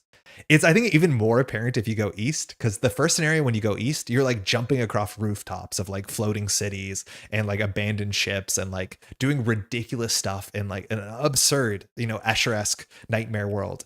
And it goes to there from like 0 to 60. The pacing between going to Arkham and then suddenly being in the weirdest under like water nightmare world happens like this. Like, it's strange. I thought there would be way more, and I think that maybe was feedback from was Scarlet Keys, where there was too much reading, but the pacing is like very, very weird in this campaign. I wish there was a scenario on the boat or something. Yeah, exactly. Like, there's no build up. It's like, oh, you're in Arkham, do you want to go somewhere? Suddenly you're in the weird spot. I wish, yeah, there was a Cassandra scenario. I wish there was a scenario that built like your rapport with any of these characters, because I do not care about Andy. He has said 2 sentences so far. Yeah, this seems like there should have been a scenario there for sure. The pacing is very, very strange. And we're going to spend the next couple campaigns or the next couple scenarios just kind of like waltzing around really, just kind of going from one place to the other. So the pacing is like, yeah, it's odd.